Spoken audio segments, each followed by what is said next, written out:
ขโมยอ่ะ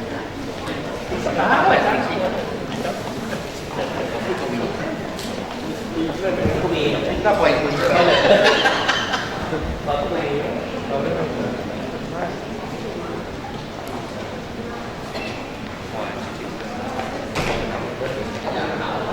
ท่านชิดหน่อยครับเกยไหล่หน่อยครับชิดหน่อยครับชิดหน่อยเลยครับ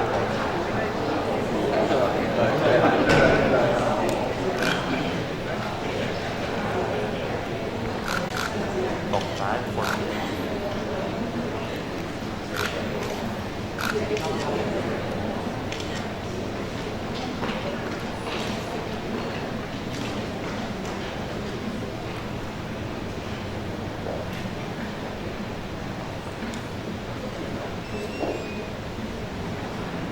ขออนุญาตมองกล้องนี้ด้วยนะครับ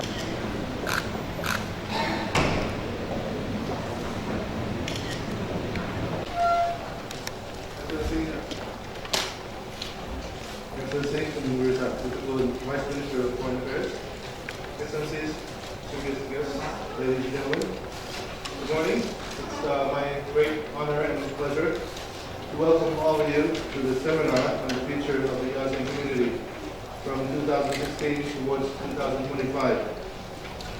At the 27th ASEAN Summit in November last year, ASEAN leaders announced the establishment of the ASEAN community, which will take place on December 31st.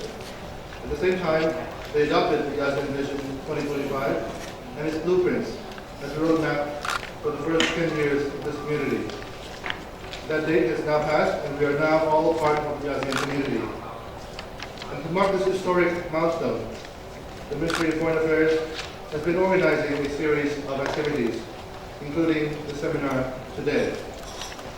Here we have invited 4 Thai experts on ASEAN to develop ideas and recommendations on shaping the ASEAN community for the benefit of the ASEAN peoples.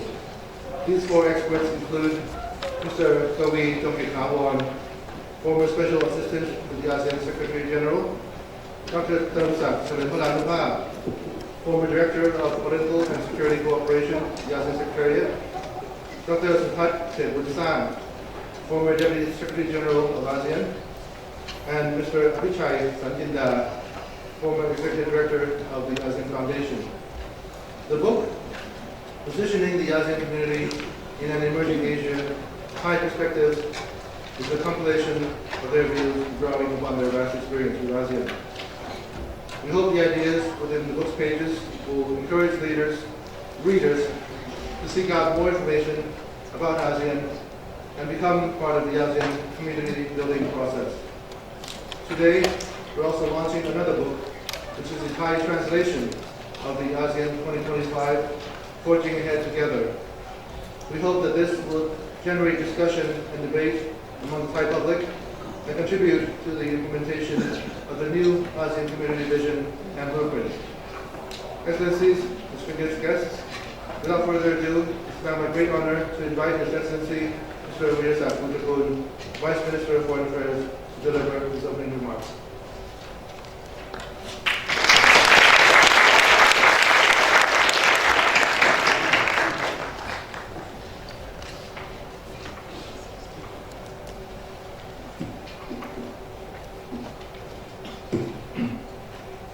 Excellencies, distinguished guests, ladies and gentlemen, and friends of ASEAN.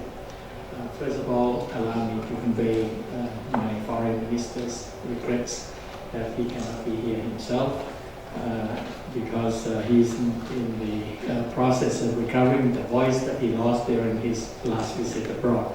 But he asked me also to convey his best wishes also for the success of this very important seminar. Excellencies, just 2 months ago, my Prime Ministers and other ASEAN leaders launched the ASEAN community. Thailand has always attached great importance to ASEAN and now the ASEAN community.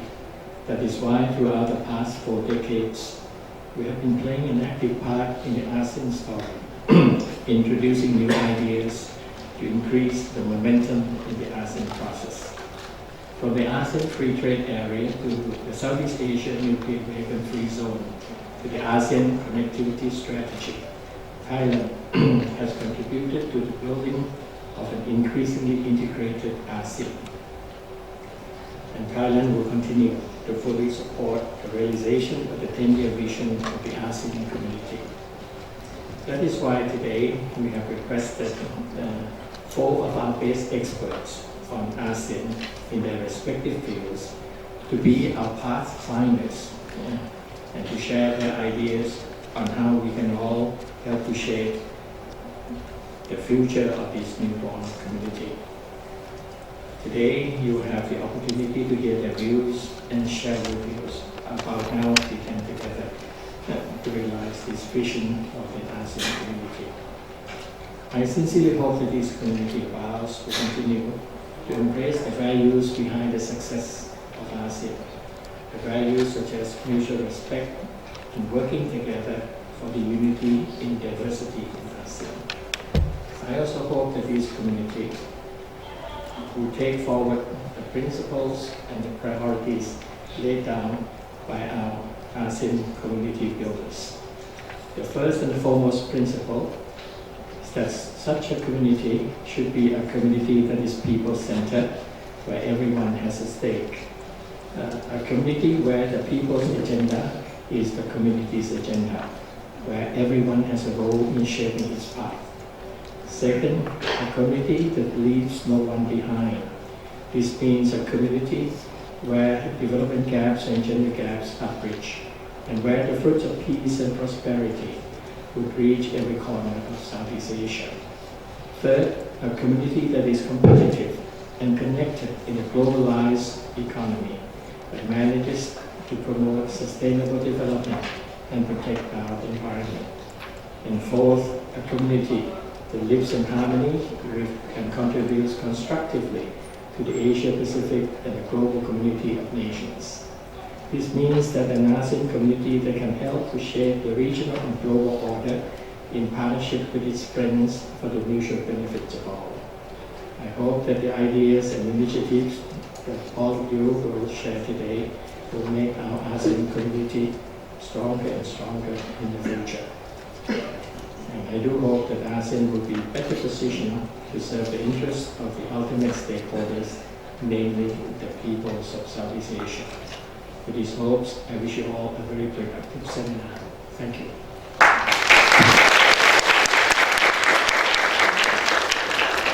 Thank you very much, Your Excellency, for the opening remarks. Today's event will be divided into 2 parts. In the first part, our 4 panelists will introduce their own chapter in the book Positioning the ASEAN Community in an Emerging Asia, Thai Perspectives. Following that will be a Q&A session where you can either write down your questions onto the paper given to you at the registration or come up to the microphone and ask your questions directly. We will be collecting papers throughout the seminar. Today's discussion will be moderated by Mr. Suriya Jindawong, Deputy Director General of the Department of ASEAN Affairs, Ministry of Foreign Affairs of Thailand. Now may I please invite our 4 panelists, Mr. Gawi Jongkit-Thawan, Dr. Term Sak Term Palanuphap, Dr. Suthat Seth Bunsang, Mr. Aphichai Sanjinda, and our moderator, Mr. Suriya Jindawong, to the stage.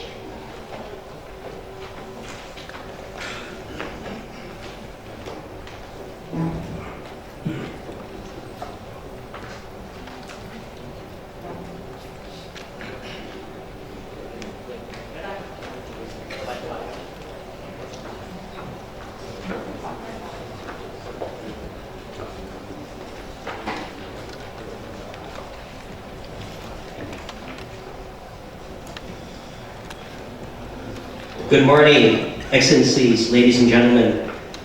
It's an honor to be here and an honor to see such a wide-ranging group listening in our seminar today. And of course, since this is supposed to be the very first part of the seminar after the keynote speeches, I'd like to say a few words of introduction. The 4 panelists who are gathered here today are the panelists who are the foremost Thai experts on ASEAN, each of whom have had some experience, a lot of experience in dealing with ASEAN matters. May I start off, of course, with Kun Kavi Jokit Tawon, veteran journalist, and used to serve as special assistant to the Secretary General of ASEAN from 95 to 96. Mr. Kavi, please. And then we have Dr. Thursak Chunampalanpa, currently the research fellow of ASEAN Studies Center at ICES in Singapore, and served as in the ASEAN Secretariat for I think more than 20 years. Last position as the Director of Political Security Cooperation of the ASEAN Secretariat. Please give him a warm welcome. We have, of course, also Dr. Sutat Setbunsang, who's currently board member of the Bank of Thailand, but has many positions dealing with economic and financial matters in the past. He was formerly a Thai trade representative from 2003 to 2009, 2011, and also Deputy Secretary General of ASEAN from 93 to the year 2000. Dr. Sutat. Last but not least, Kun Apichai Santinda. He used to work, he's now an independent consultant and has held many positions in both the ASEAN Secretariat, the ASEAN Foundation, and the Asian Institute of Technology. A warm welcome to Kun Apichai. Well, there you have it, the four experts of Thailand and ASEAN. No, they are not the four horsemen of the apocalypse, but they're rather, I like to think of them as the Fantastic Four, the group that will bring a lot of new ideas. But for those of a different generation, including my generation, I like to call them the Fabulous Four, the Fab Four. And that's the Beatles, by the way. And as in the Beatles, there's actually a fifth member of the Beatles, Pete Best. And so may I take this opportunity to introduce and to acknowledge another person who has contributed to this book, Kun Chayut Setbunsang. Can you please stand up, please? He also contributed to the work of Dr. Sutat in preparing this article. So we have here the four wise men that have compiled their ideas on what ASEAN should be or could be in the future. Their work covered for the last 2 years, and their book, which you will all receive at the end of the seminar, tries to give out-of-the-box thinking of how the ASEAN community, after it has been launched last year in Kuala Lumpur, could take place, could be shaped. And their views are independent, representing the repository of experiences and knowledge from their diverse fields. And so this is why they are here, and this is why they have contributed this book. This is part of Thailand's humble contribution to shaping ASEAN.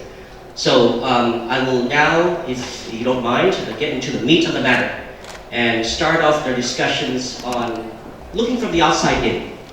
We talk so much about the ASEAN community, we tend to forget what environment we're living in. So we are living in, as a Chinese proverb once says, may one live in interesting times. So that is both a curse and an opportunity. We are in interesting times. There are a lot of changes going on in Asia Pacific. Some have characterized the Asia Pacific as a dichotomy between what we call rising geoeconomics, great economic development, great prospects for growth, the growth engine of the global economy, as many economists have assessed. But at the same time, there are rising tensions in the Asia Pacific, not least of which are because of perhaps overlapping claims, competition for resources, and perhaps changes in policies as the major powers try to adjust to one another. So we are living in interesting times. And this is the environment, whether we like it or not, in which ASEAN, the 10 countries, are operating in Southeast Asia, located at the crossroads between the Indian Ocean and the Pacific Ocean, between the great continents of South Asia and Northeast Asia. So we are here, we are facing this environment. How should the ASEAN community deal with this? There are many challenges, and who better to give us an insight into what some of these challenges are facing ASEAN and how perhaps ASEAN should navigate itself through these challenging times. Let me just, before I hand it off to Pungawi, let me just quote a little bit from him. In his chapter, he talks very much about Thailand focus, of course, that Thailand has always traditionally followed the bending with the wind policy, so to speak. And perhaps it is time to change that policy. Some have characterized it as not bending with the wind, but how do we navigate through the winds of change So without further ado, may I invite Khun Kavi to take us down this road of where the region is heading and how ASEAN should adjust itself in this new environment. Kavi, please. Thank you very much, Sawadee-krap. Thank you, Surya, for your kind introduction. In Thailand, we have to thank you 3 times. Today, I'm very happy to be in the same room with Surya. Normally, I would chase him in ASEAN meeting, like a greyhound. Every time he leaves the meeting rooms to the toilet, I will chase him. You know why? I will tell you the secret today. Because that's the only way to get his comment. No time, very short. So I will frame my discussion this way. I will start briefly with 3 points, and then I will elaborate it. And I hope that the rest of gang of 3 will be able, not fantastic 3, but the gang of 3, we are friends. We work together during the ASEAN's, when ASEAN's undergone great change. Probably they will give you final points, both structures and details, which I often ignore. I'm a journalist, so I go for the big picture. Sometimes I miss a lot of step. So if you think I have missed certain points, just stand up and ask questions. Don't throw shoe at me because I will take hold. Now, my first point is this, very interesting, very shortly. The external environment that ASEAN is facing, indeed Thailand is facing, encountering, is a different one.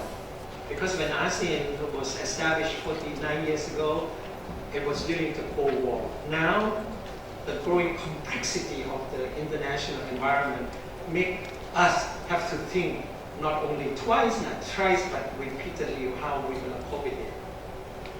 This is very important because this growing complexity, there is one problem. Because it's very tense, very competitive, but at the same time, you need more consultation, you need more cooperation. How you reconcile these 2 contradictory trends.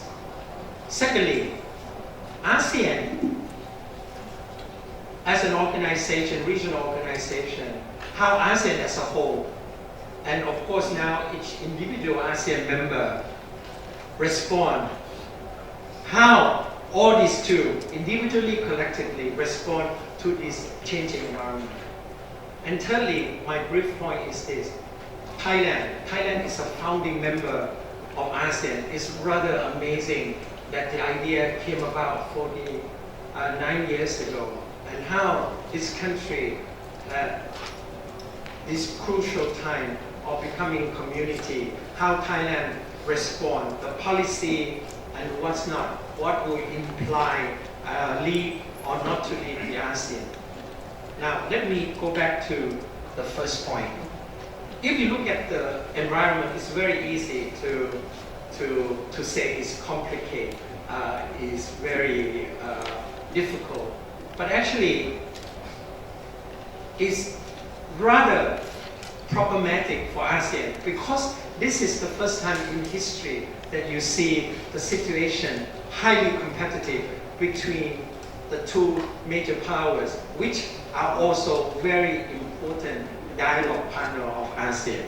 Essentially, ASEAN's external relation is very crucial, and I think it will mark the most important step from now on, how this ASEAN community will respond to these 2 major powers. I said that simply because United States and China this year will have very special meeting with ASEAN. In a few days, on the 16th or 17th of February, ASEAN leaders will meet with, of course, Obama in a special meeting at Sunnyland, which is very symbolic. You can see how United States, for the first time in the past 4 years, has really thrown its weight on ASEAN. You have to give credit to Obama, who has highlighted the importance of ASEAN. I think he did it for his selfish reason because he wanted to create a memorable legacy of his rebalancing policy toward Asia.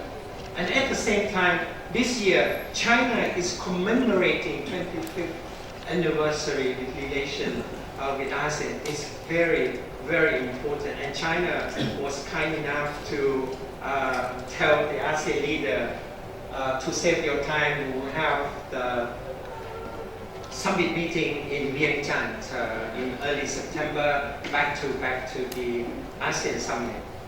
And in between, there's another major power, which is Russia.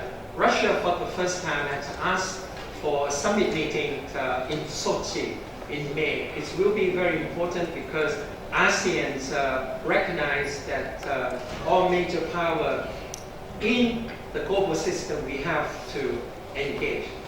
Now, the problems with ASEAN is this. ASEAN has to engage as one collective organization or as an individual country.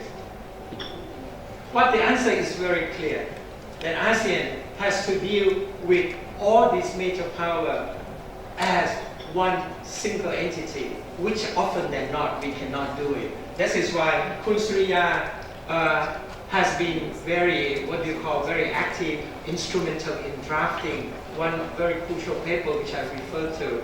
Thailand has been a great advocacy for ASEAN centralities. And as you know, ASEAN centrality has been introduced when ASEAN prepare drafting the ASEAN Charter, which is a rather important document, and it took ASEAN all the really wise men to draft, and what's not has become the constitution of ASEAN. And Termsak here would say that ASEAN constitution is much better than the EU. I hope that EU probably will have some other opinions, you know. The thing now is this, when ASEAN responds to major power, we having a huge dilemma, because for the first time, China, the rising China, has now, this is the new scenario in the sense that China has become very, very proactive. Already, China has more than 24 since Presidents Xi Jinping and Prime Minister Li Keqiang visit Southeast Asia in the past 2.5 years, have proposed several proposals that would embed China as a leading vehicle to push both economic and political and security field in this area. And this is a huge dilemma because ASEAN as a whole has not yet responded in kind or in totality. ASEAN has responded, of course, to certain issues, for example, the establishment of AIIB rather collectively, but on other, for example, on the so-called Itailu, the so-called One Belt, One Road initiative, ASEAN has been very fragmented. ASEAN has been slow in response to treaty of good neighborliness and cooperation proposed by China. So, as you can see, when ASEAN is in doubt, ASEAN is very difficult to make a decision. From my point of view, this is a great weaknesses because I think ASEAN, given all this crisis now, need a mechanism that will help ASEAN to make a quicker decision in response to emergency and crisis. Most of the time, it's the dialogue partner which take the lead. I will give you example. In 2014, at the meeting in Naypyidaw, it was Obama who wanted to raise about the issue of Ebola crisis. So I think, given the emergency that emerging all the time, now we need ASEAN need to be more active. Already, some ASEAN countries talking about ASEAN have to be active, neutral partner, or active neutrality. ASEAN always said that the reason why we act the way we act because we have to be cautious, we don't want to choose sides. By the way, the reason why ASEAN survived for the 49 years, I have to admit though, because ASEAN is not too strong and ASEAN is not too weak. If you're too strong, no major power want to engage you. Because major power engage ASEAN because they hope that they can influence ASEAN. So ASEAN play around. But ASEAN is a very strange group because sometimes you think that ASEAN is not so strong, but it's sprung up, and it can stand up and come out with a strong statement. Sometimes it's so weak, but in my view, I always say that ASEAN is like a gum. You can chew it, you can spread it out so thin, but unbreakable. And sometimes it falls back and hit you in the head, especially stick it to your head. So be careful. Don't upset ASEAN. You pay very high price.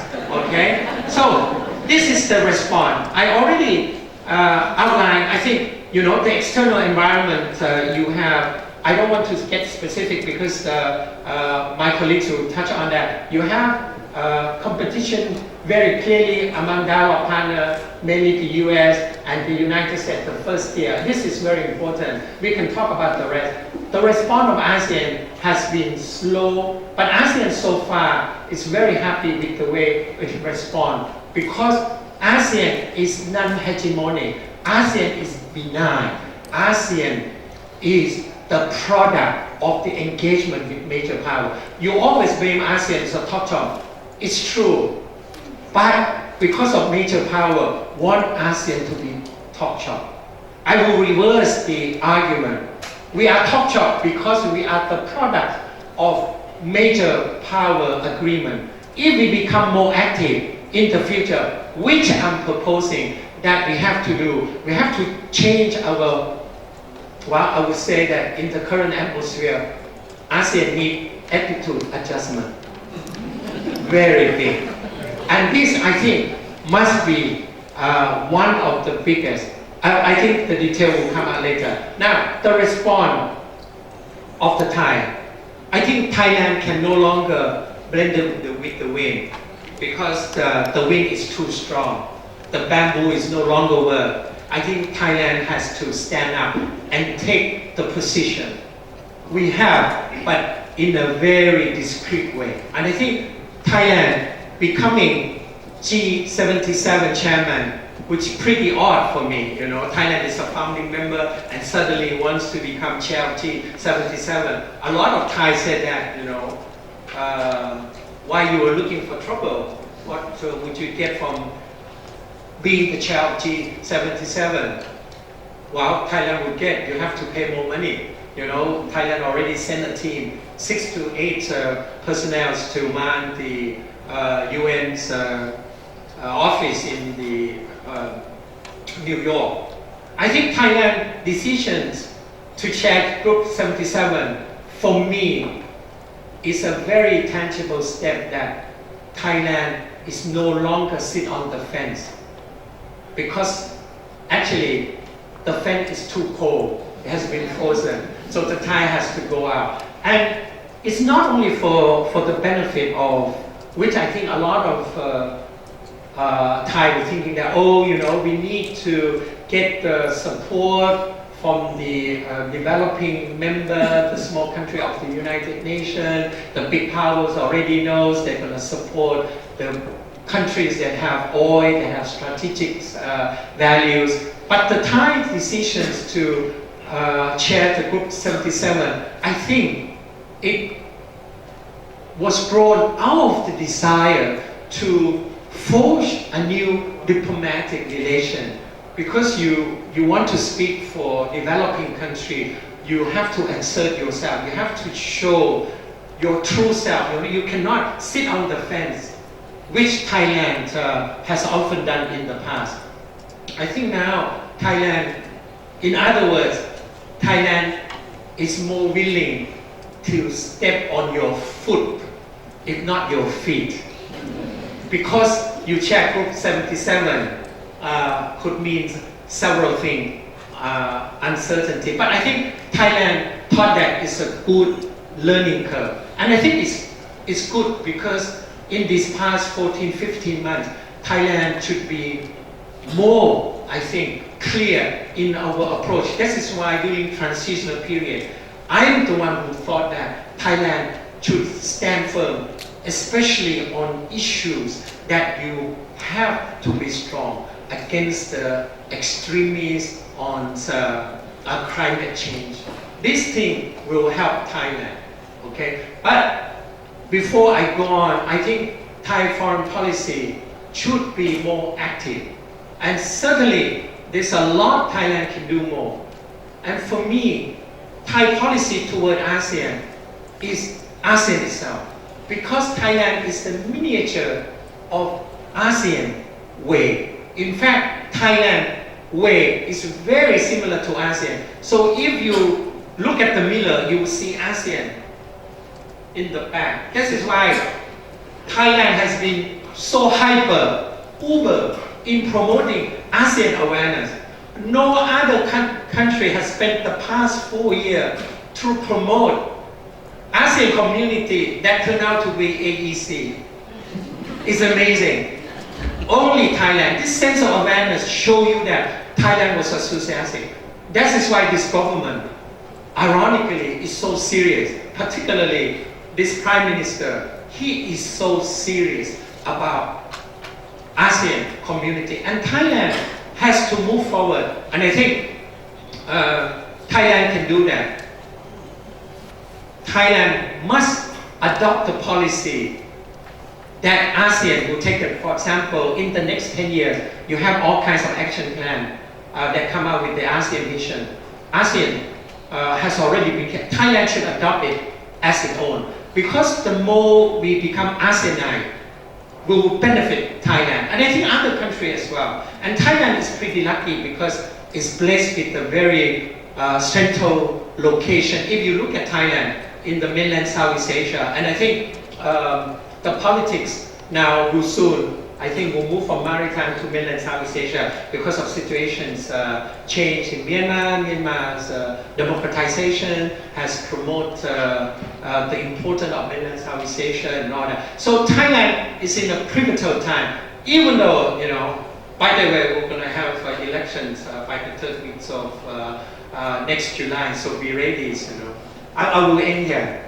And I think the rest of my colleagues will go into detail. Thank you. Thank you very much, Kukui. And when I asked him to speak out of the box, he has really spoken out of the box, but at least it's within this room. So thank you for your thoughts. I think that the key thing here is ASEAN will have to translate its commitments and very key words from centrality and all these things into action. Because if not, the challenges that we'll face will remain. How do we deal with the dialogue partners? How do we deal with the changing regional environment? We don't exercise our centrality, translate that into action. I think that's really what is important. Many things we can learn from the EU. They have a common security and foreign policy. Is it time that ASEAN start thinking about what if we are going to be a community, and if we are going to try to project a more united voice in the global stage, in the global environment? This is something we should think about. But this is, of course, dependent on the political security situation in Southeast Asia and the Asian Pacific. As I alluded to earlier, the situation is more tense than it was maybe 5 years ago. Just some facts for thought, facts for thought, rather than food for thought. Piracy, for instance, is growing. Just a small aspect of the security problem in Southeast Asia. 133 incidents 3 years ago to about 200 incidents today. There are now increasing incidents in overlapping areas, especially in the maritime issues. This has translated into, at least from the Stockholm Institute for Peace and Research, CIPRI, the military expenditures for the EAS countries, the all 18, in 2014 accounts for 57% of military expenditures globally. So there is people are hedging. People are hedging, or countries are hedging against what they perceive to be a more tense geopolitical environment. But at the same time, the ASEAN story has brought about relative peace and security to Southeast Asia. There has been no major conflict between Southeast Asian countries. The things cannot be taken for granted, but there is a sense of peace and stability in the region. The norms seem to be holding on, but the overall regional environment is less predictable. So under those circumstances, Kuntum Sak, can I ask you to take us through from the political security side of things, what ASEAN should be aware of, what ASEAN should respond to, and how ASEAN can contribute to being the so-called driver, being the driver's seat of the regional security architecture. I give the floor to Khun Naksak, please. Thank you, Khun Surya, and good morning. First of all, I join my colleagues in thanking the Ministry of Foreign Affairs for supporting this project and give us this opportunity to come and share our views with you all. At first, I thought I would be speaking in Thai, so I was quite excited. Not many opportunity to explain ASEAN in Thai, but anyway, English will also do. After COVID, it's very difficult to pick up the enthusiasm of the audience. Well, for the record, I part in assisting in the drafting of the ASEAN Charter, and we went to Brussels and then learned from the European Union experience. We came back with two very good advice, practical advice. Keep it short, and we did keep our ASEAN much shorter than the Constitution of the European Union. And don't subject it to any referendum.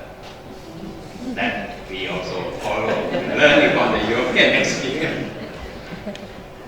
And if you look in our charter, you'll find that we have a motto: one vision, one identity, one community. We also have an anthem, actually composed by a group of Thais. European Union could not agree on either a motto or an anthem, so we are a little bit better in that aspect. I think one thing that ASEAN can show the world is to have optimism. We are living in a very dangerous world. But if you look around, you'll find that in our ASEAN region, we are quite fortunate to have ASEAN promoting peace, security cooperation, economic cooperation. In spite of all our serious diversity, which would otherwise make us very uncomfortable with our neighbors. But for somehow, nearly 50 years now, ASEAN helped Southeast Asian nations to live together long enough now to start building something together for the future. And we just heard that we already formally established the ASEAN community end of last year, and now we are venturing into building even more important, higher grade ASEAN community by the year 2025. So I still believe that ASEAN is doing something useful. At least we are keeping peace in this very diversified region. You look around in the Middle East, in South Asia, Northeast Asia, there is no comparable peaceful situation like in Southeast Asia, ASEAN region. So that's our way. My consolation, in spite of all the shortcomings in ASEAN, that if you just look at Northeast Asia, they don't have anything comparable to ASEAN. And what they are facing now, even a nuclear nightmare in Northeast Asia, we don't know what North Korea wants to do with their developing nuclear weapon. But in Southeast Asia, many of you may not even know that we have a nuclear weapon-free zone because of ASEAN security cooperation. So this is something that we can take pride in our effort in building political security cooperation. So we mentioned that don't upset ASEAN. What will ASEAN do? When we are upset, we call for more meetings. And then our friends from outside ASEAN will have to come. They have to spend more money coming to our region. More meetings. But actually, I heard that since 2013, the number of our annual meetings exceeds 1,000 already. So that's quite remarkable. But it's a tricky situation. How ASEAN count meetings. In a summit, there might be 30 meetings, but we count them at 30. But when we meet more often, actually we learn to understand one another better. We have the chemistry among our leaders, certainly among our officials like Kun Suriya. He spent some time more time with his colleagues in ASEAN Song Circle than his wife. That happened.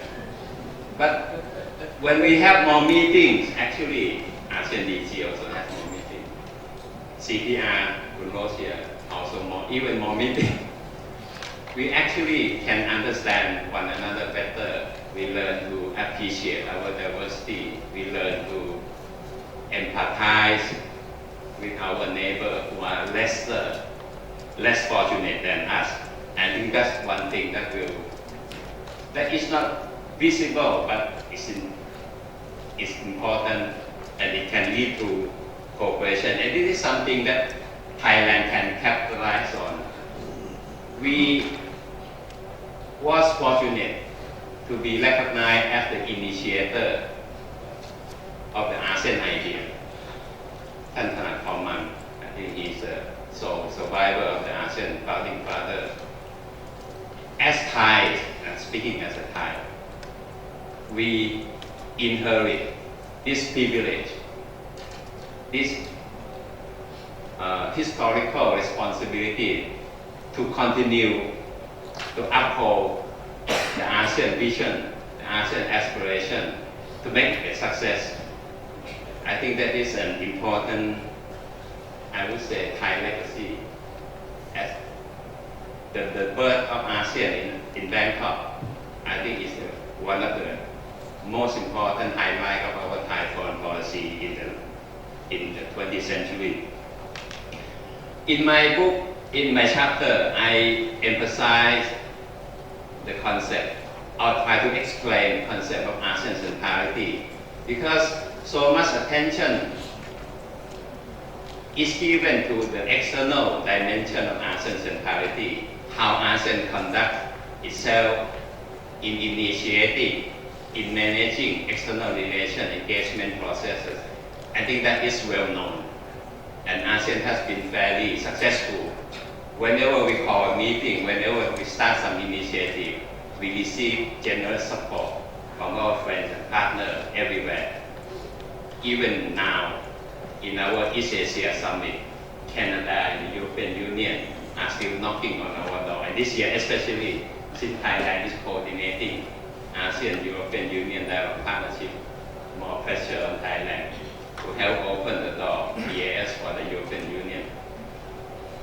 I think that is quite well known that ASEAN has to be always alert to the responsibility. Since we initiate so many processes, we have to keep them relevant, keep them useful, keep them constructive, and at the same time, open opportunity for our partners to play a constructive role. I think that is what ASEAN is all about. We want to engage, we want to promote dialogue, we want to promote international cooperation, especially cooperation that will help support community building in ASEAN. So that is the external part of ASEAN centrality that I'm trying to explain. But the more important part actually, I would say, is the internal part of the ASEAN centrality. You cannot attract international attention unless you have in yourself enough political weight, diplomatic weight, economic weight. We have the demographic weight. Our combined population more than 630 million. I think that put us the third largest population in the world after the Chinese and the Indian. But economically, we have to integrate our 10 market more successfully. Politically, we have to speak as one voice, which sometimes we fail. But we have to continue to try. So the internal part of ASEAN centrality is more important. How to continue our cooperation to build a more successful, higher grade community toward 2025. That is the internal part of ASEAN centrality. But in order to be successful in community building, we need stronger institutions. We just had a big round of strengthening ASEAN's body, including ASEAN Secretariat. I had served in the Secretariat for nearly 20 years. It has always been talked about strengthening, but no real action. But I hope this time ASEAN will be the ASEAN body, not just ASEAN Secretariat. Actually, the committee permanent representatives to ASEAN is also very important and needs strengthening. ASEAN Foundation, where which I had to used to serve, also needs strengthening. But also important is the ASEAN Department, the ASEAN National Secretariat in every member state that needs also strengthening because they are the national coordinator. So when we have all these ASEAN bodies, ASEAN institutions in a better position to serve, then they will be able to show more concrete results. Assistant Minister already mentioned, Professor mentioned this morning about making ASEAN more people-centered. I think that's very important because community is people. Community is not just official or ASEAN institution, so it's very important to give information to people. With information, people may acquire new knowledge, new understanding of what ASEAN is trying to achieve. They may see benefit. I think the business people already can see, appreciate ASEAN economic community. That the people in general may still need more information. Once they have more information, more knowledge, better understanding, they may even support community building. And with this popular support, it may lead to political will of ASEAN leaders to pay more attention to guiding, to stimulating community building in ASEAN. And in the end, I think we will have what is called the ASEAN centrality. That is, ASEAN is important to its own people. I will stop here and thank you for your kind attention. Thank you very much, Damsak. I think let me just raise a quick question now because I think both Kutuwi and Damsak has touched on, I think, the fundamental challenge of ASEAN, so to speak. We have a lot of concepts, centrality, consensus, all these principles, which have stood ASEAN well the last 40 or some years. But we are now a community. There is greater expectation, whether we like it or not. We need the action. We need to be able to prove, so to speak, to the external world that ASEAN not only means business, but ASEAN can actually undertake its commitments and get things done and have a strong and united voice, not only in global matters, but on the issues that affect the security of our region. But how can we do that? We are fundamentally probably one of the most diverse groupings in the world. Different levels of economic development, different political systems, different cultures, different histories. We adopted the philosophy of bringing us together first, joining ASEAN before integrating. As I understand the European Union, before you join the European Union, there are certain standards. There's certain criteria of convergence that has to be undertaken before you can join. So we take a different philosophy. But given that complex internal matter of ASEAN, that we are so diverse, we have different thinking on almost every issue there is in the region and in the world. How can they expect us, as contained in the vision, to translate the ASEAN interest into a common interest first, and then secondly to translate this into action on the global stage? Perhaps a quick response from either Kavi or Damsak. This is a hard question that Kavi has all the answers. Actually, He's a journalist, he has all the answers. no, you see, this is a very difficult question. I wish I were Secretary General today. Because I would say that if I'm allowed to speak as a Secretary General, I have all the answer. But the problems are not, because ASEAN does not want Secretary General to speak out, to speak with one voice. He can. Secretary General should be the one who represent ASEAN. But the fact that ASEAN was created in such a way that everybody will have equal say, that is the beauty. We call it diversity in unity.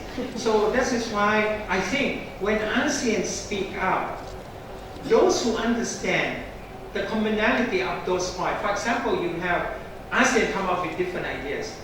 You try to find the common position of ASEAN. I will give you one very good example during the Cambodian problem. Conflict.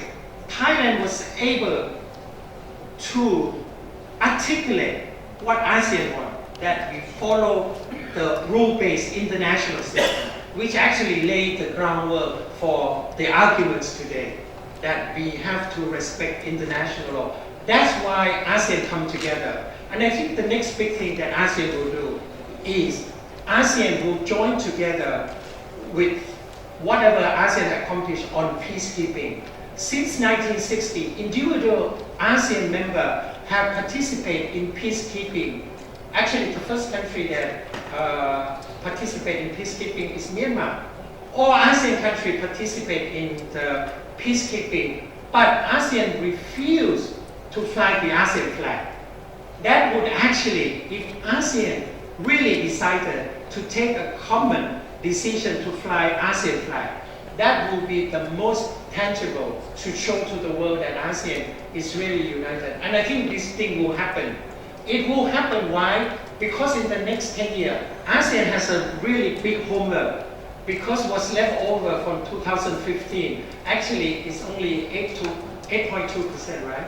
The 7.3% that we have not, we have 92.5% we have accomplished. The rest have not, so it passed over to the next 10 years. So I think ASEAN, when ASEAN decided, I'm not here to defend ASEAN, I think when ASEAN come to a decision, it take a long road, you know, and as I mentioned earlier, from now on, ASEAN will have to make even more difficult decisions, especially vis-a-vis the two major powers which are competing with each other, China and United States.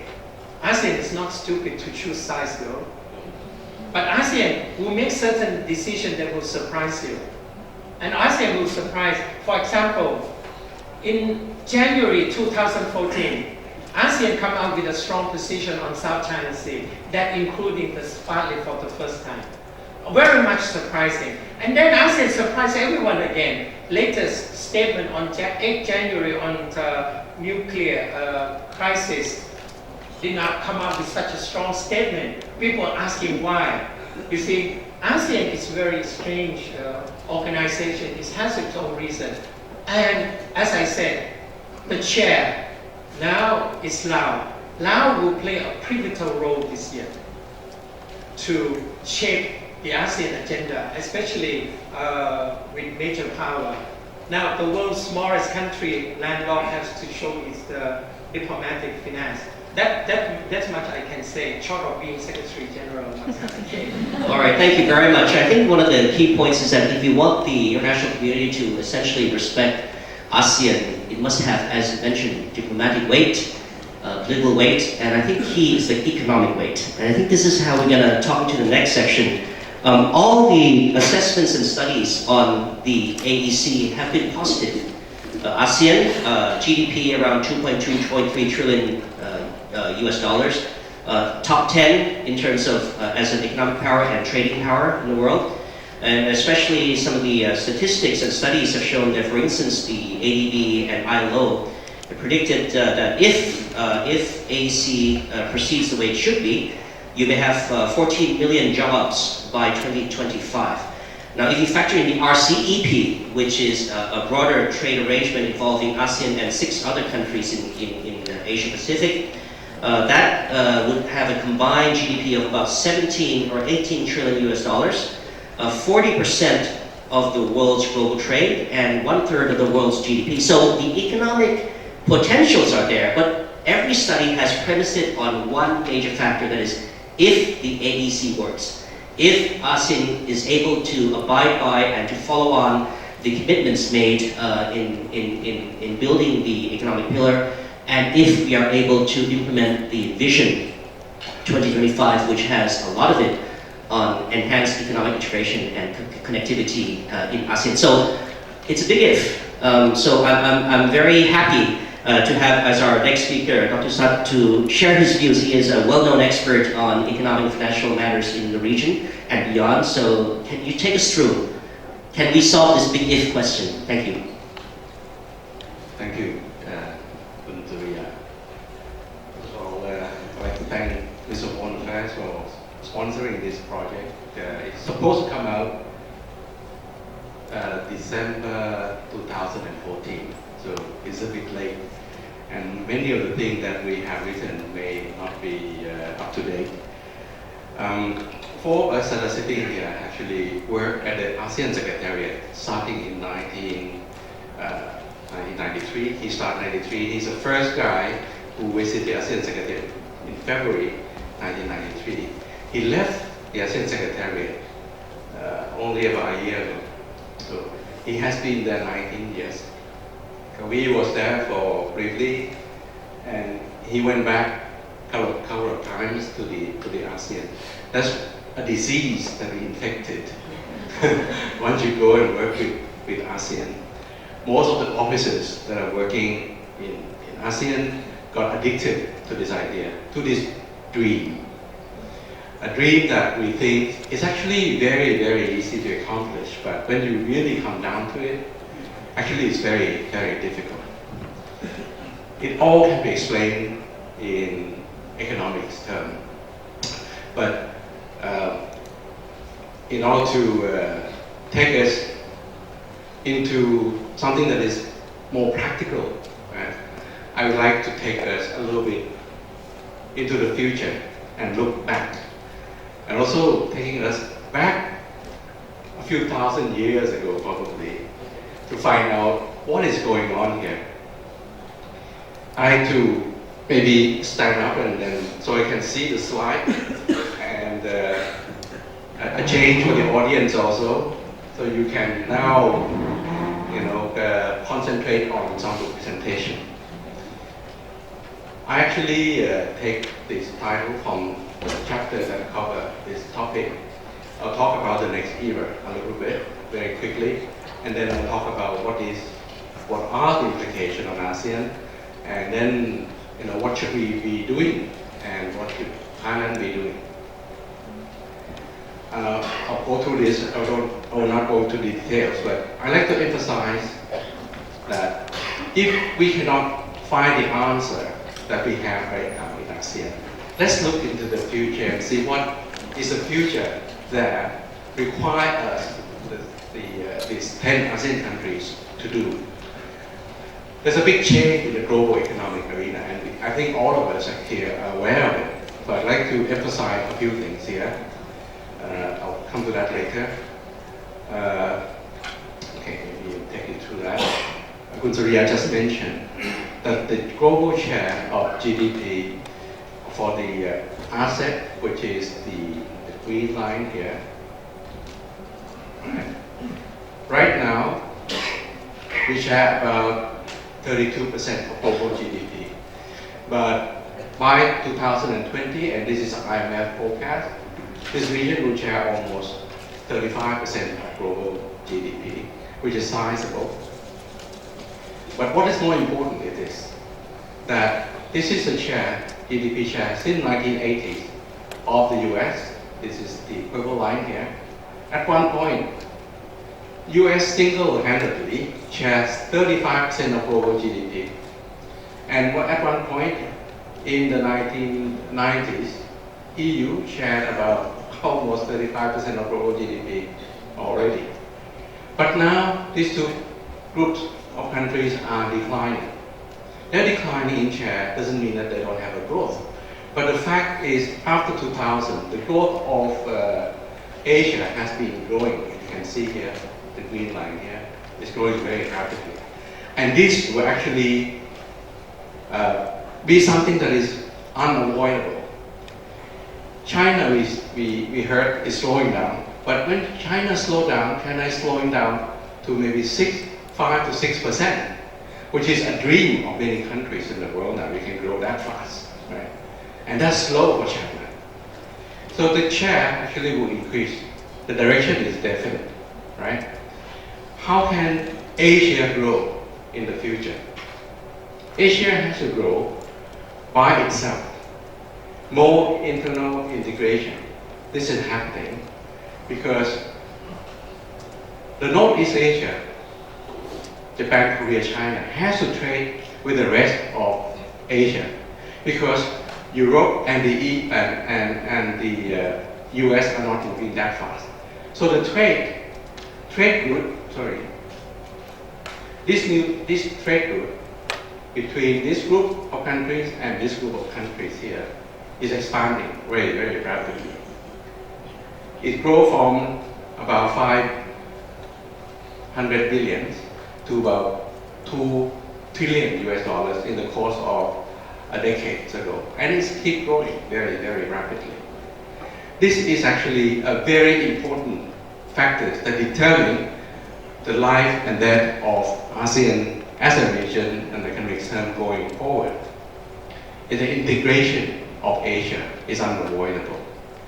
And you look back at these pictures again, you can see that all the countries in the Northeast Asia are looking toward, they're looking west. South Asia, particularly India, is looking east.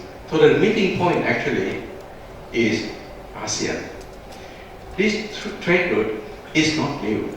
It went back thousands of years, but it has been blocked. The trade route has not been moving as fast during the colonial period. Now you went back to prior to the colonial period, you find that these are actually the trade route that happened in the before Christ and in the first and second in the first century. So I'm predicting, and actually not quite, you don't need a lot to predict this, that the Silk Road will actually recur again. And when this happens, it means that Asia, which actually has about 55% of total global population, now share only about 30% of global GDP. The share will grow up. So this is very natural. The second element that I'm moving very fast, I'll go through it quickly, is the population dynamic. And this has happened now. I don't have a slide detail to show, but in the book, this is discussed. These are very important factors because the population growth in the whole Northeast Asia is slowing down. The growth slowed down, they grow from about 1.5 to only 1%. But the growth of population in South Asia, mainly India, Pakistan, and Bangladesh, these three countries, they're growing at 2.5%. So in 15 years from now, the total structure of population and the aging population, the dynamic of this population in the whole region is very, very different from what we are seeing now. In fact, we see some trend, a lot of migration movement of people across the borders that are taking place. This will intensify. And Rohingya issue that we see right now, if you're not managing this well, it's going to be a big disaster going forward. Technology advances, digital economy is upon us. I don't have to go into detail. And the fourth factor that upon ASEAN is the scarcity of natural resources. ASEAN thrive on the agricultural sectors. A lot of people are in the agricultural sectors. Now with the climate change, agriculture will be affected. ERI has predicted that with the climate change, the rice cultivation area, which mostly in the world and Asia will be affected about 30 to 40%. Now, it's not only the life of people that get affected. Food production will be less. And that culminated by the fact that there will be urbanization. People are moving from rural areas where they're producing food, rural areas to the urban areas. So you have less people producing and more people eating. So that, I think, is a setting that ASEAN has to look at. When this is happening, the first two speakers, Tamzak and Kaveen, has mentioned that there are a lot of political changes taking place. Now, when this takes place, it is not only ASEAN that is playing, but all the global partners are here, right? Not only the US, but the European Union are also playing in this. So the question is, how do you manage this, right? If you look back and look at the history, now in the pre-colonial period, when this trade happened, the colonial came around and then tackled ASEAN country by country. We don't have an ASEAN community then, but now we have an ASEAN community. So the question is, how can ASEAN community answer this question? The new setting that are upon the region in the next few years. How do we position ourselves in a new trade route? The trade route is happening, and we know that there are a lot of initiatives to build infrastructure to connect right and left. How do we position ourselves? Shall we be behaving like Singapore and Hong Kong? Or what shall we do? Or like Panama? How do we harness the population dynamic? Because this can easily turn into a big threat if you don't manage this population dynamic well. How do we manage the new security issues that are emerging? Cyber crime issue is one of them, but there are many other issues. Population issue, the key non-traditional security issues like food, energy, finance, connectivity, and health. How do we manage this? What is the role of ASEAN? These are the answer, the question that ASEAN has to answer as a priority. How do we deploy new technology to help solve the problem that we have? The new era. In fact, what happened in the past is ASEAN is moving along, riding along, and we are not too active in taking a proactive steps. We are more playing by the ears, bending with wings. But going forward, I don't think ASEAN has that opportunity anymore. Now what I'm trying to do here is to articulate the value added of that institution called ASEAN, right? And it is something that, to me, an unavoidable role and duty of this regional group to really make sure that the transition of Asia into a major global power is smooth. Because if it is not smooth, many bad things will happen. Not to only Asia, but to the rest of the world also. So we have that responsibility to manage. What we need to do is to have a very clear vision of what the region wants. Maybe we have to set some target like a world-class economy by 2025. Have a clear work plan towards it and invite other people to join us to do this, to help secure to build a resilient region and an integrated infrastructure system. We surely will be moving toward a more rule-based, but when we talk about ASEAN way, we understand it, but in fact there is an Asian way also. When we are also doing business, we talk about the Asian way. The Asian way is informal, less rule-based, personal touch. That will be with us, like it or not, it will be with us. But the rule that we are going to build are not going to be the strict rule in the Western culture. Maybe there will be some transition toward that.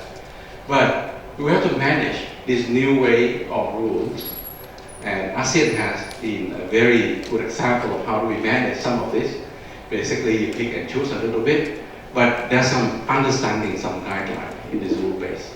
We need to be more innovative in order to get out from the mud that we are in now. To achieve this target, actually mention only three things. Number one, is to engage the private sector. On the economic side, it's unquestionable, right? The problem,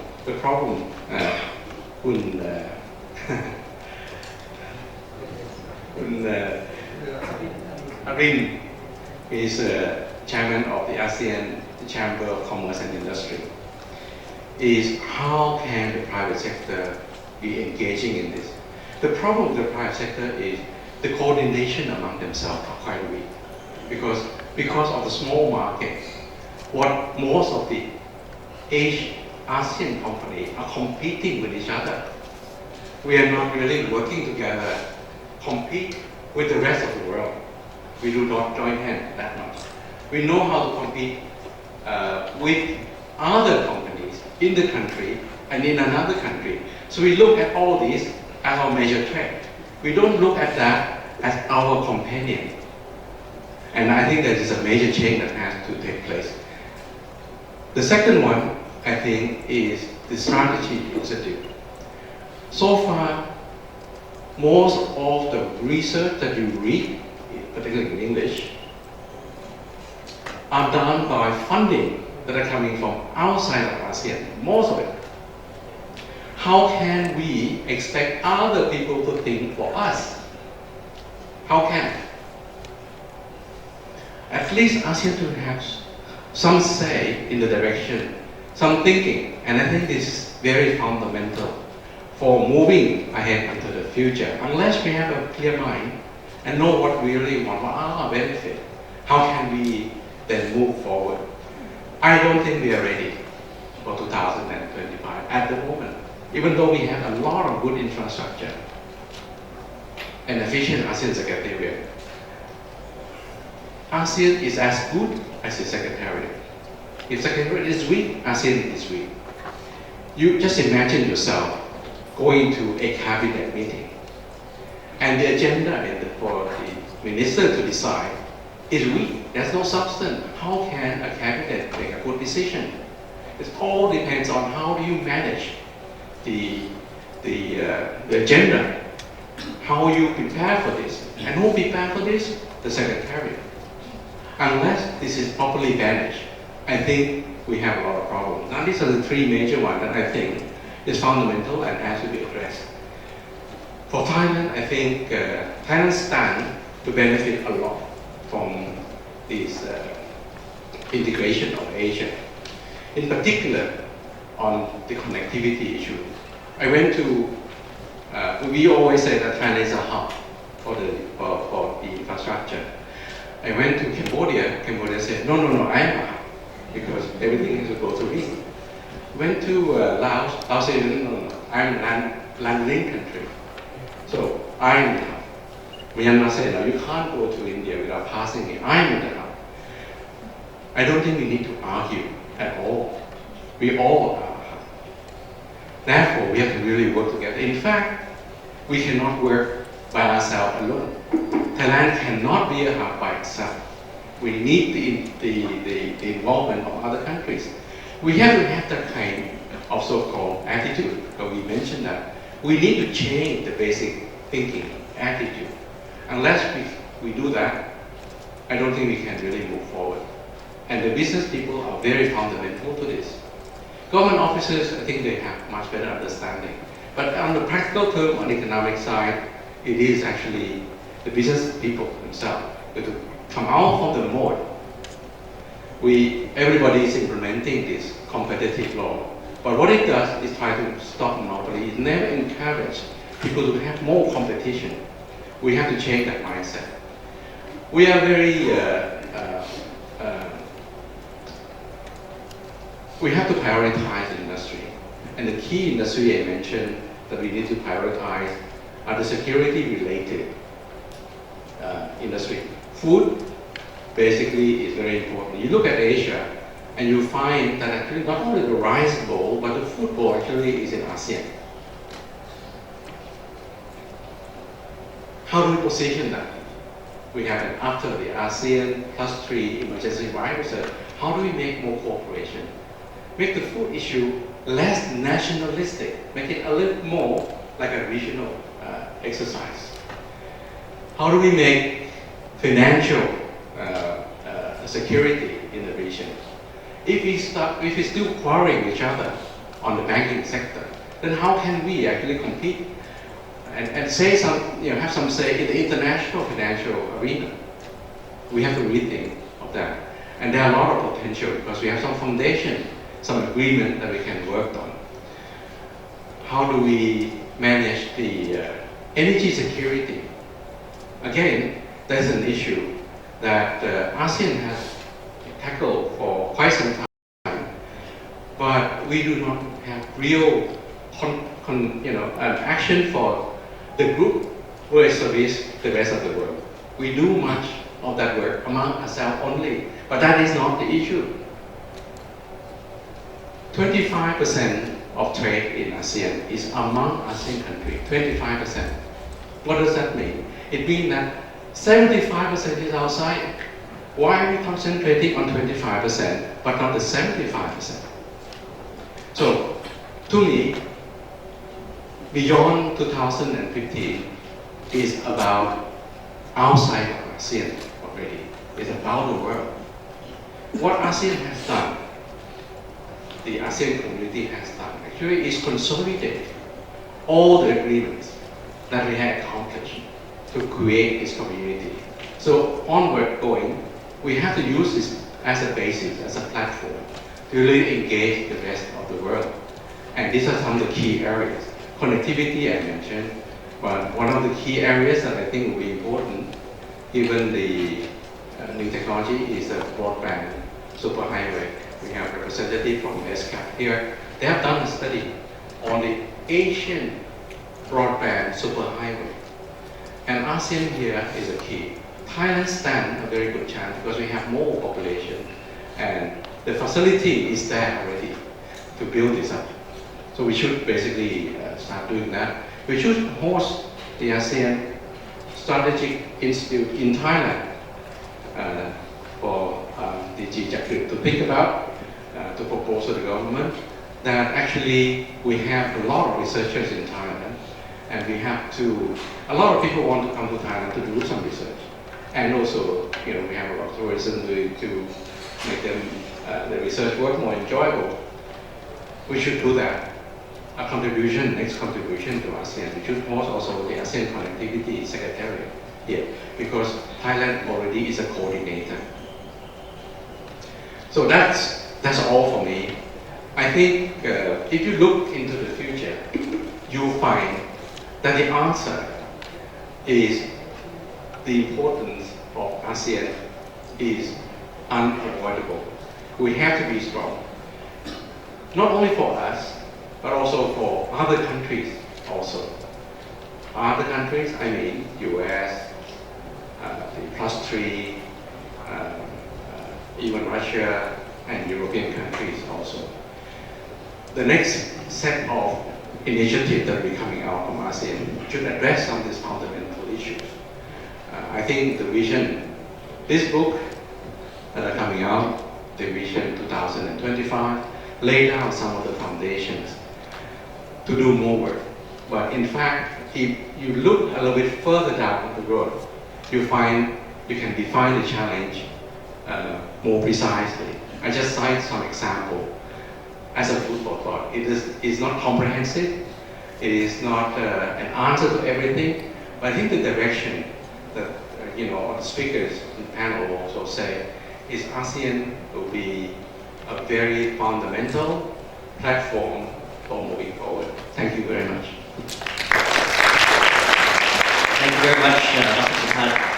And just to take a moment to remind the audience that you can also write in your questions. Our secretariat is ready to receive your questions in written form if you prefer. And of course, there'll be a chance for Q&A afterwards. But before we reach that, from the viewpoint of many observers, the most complicated pillar is the socio-cultural pillar, because it covers a wide range of issues from gender issues to natural disasters to human welfare to culture to ASEAN identity, and it's really a wide scope that's covered in this pillar. So we are very glad to have a person who has seen it all, more or less, try to say a few words on the culture aspect. Just to lead off some interesting facts. A lot of mention has been made, Dr. Supat, on some of the scarcity resources. Food, demand for food is supposed to rise by 50% by the year 2030. For example, aging. 25% of the Asia Pacific will be above the age of 60 by 2050. Now, some of us have reached that, but not so many. But in any case, natural disasters. Asia Pacific is one of the most recipients of natural disasters. In the last 10 years or so, it has affected economic losses of $1.15 trillion US. That's 92% of the world's losses. So the social cultural pillar is a challenge that ASEAN faces. The vision that the leaders have come out tries to deal with this, but it would be very helpful if you can get an insider's view. So can I give the floor now to our next speaker to say a few words on how he sees this pillar direction moving ahead. Thank you. Thank you very much, Kun Surya. morning to everyone. Well, as our moderator has introduced, this is indeed one of the most complex and diverse, shall we say. You want to give another miniature of ASEAN, then you can just look at the social cultural pillar. Because I think in the political security, you only have probably about 4 or 5 sort of sectoral areas or ministers meeting. So if you compare to music, it would probably be just a quartet. And if you look at the economic, okay, slightly larger, maybe chamber orchestra. But when it comes to social culture, we have about at least a dozen different ministries, all the way from sports. We're also trying to vie for World Cup, way down the road. And then we also have education, health, labor, and the usual social sectors. But we also have environment. We also have, until recently, science and technology, although that is not now going to shift back to economic. But nevertheless, we still have culture, information. So the whole gamut of everything you can think of. In fact, because I've been there long enough, when we first started in the ASEAN Secretariat over 20 years ago, the social cultural pillar doesn't exist. We have political, we have economic. The third one is actually called functional cooperation. So at first when I went there, I said, what does that mean? Does it mean the others are non-functional? No, that's not how the ASEAN define things. They say functional is everything that you cannot fit the other two.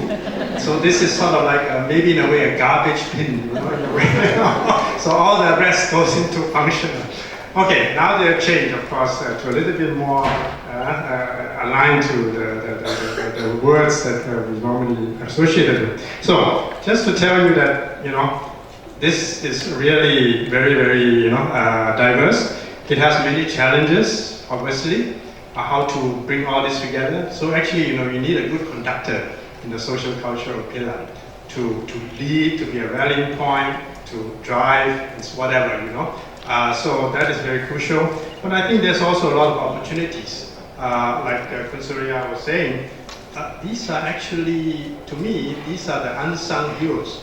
You hear a lot about political, South China Sea, a lot about AEC. Thailand is just knows about AEC, nothing else, So maybe, but you hardly hear anything about the social. But this is very important. These are the people. And if ASEAN wants to be people-oriented, people-centered, whatever, then you have to deal with the, shall we say, the grassroots, and what the man or the woman in the street thinks about ASEAN, So, having said that, I think what you see, the book which you'll be getting, actually is the subtitle is Thai perspective. So we try to contextualize to see, like what W was saying, ASEAN and Thailand sometimes it's sort of a mixed bag. It's sort of hard to separate one from the other, which is okay. That's fine too. We're all part of the community now.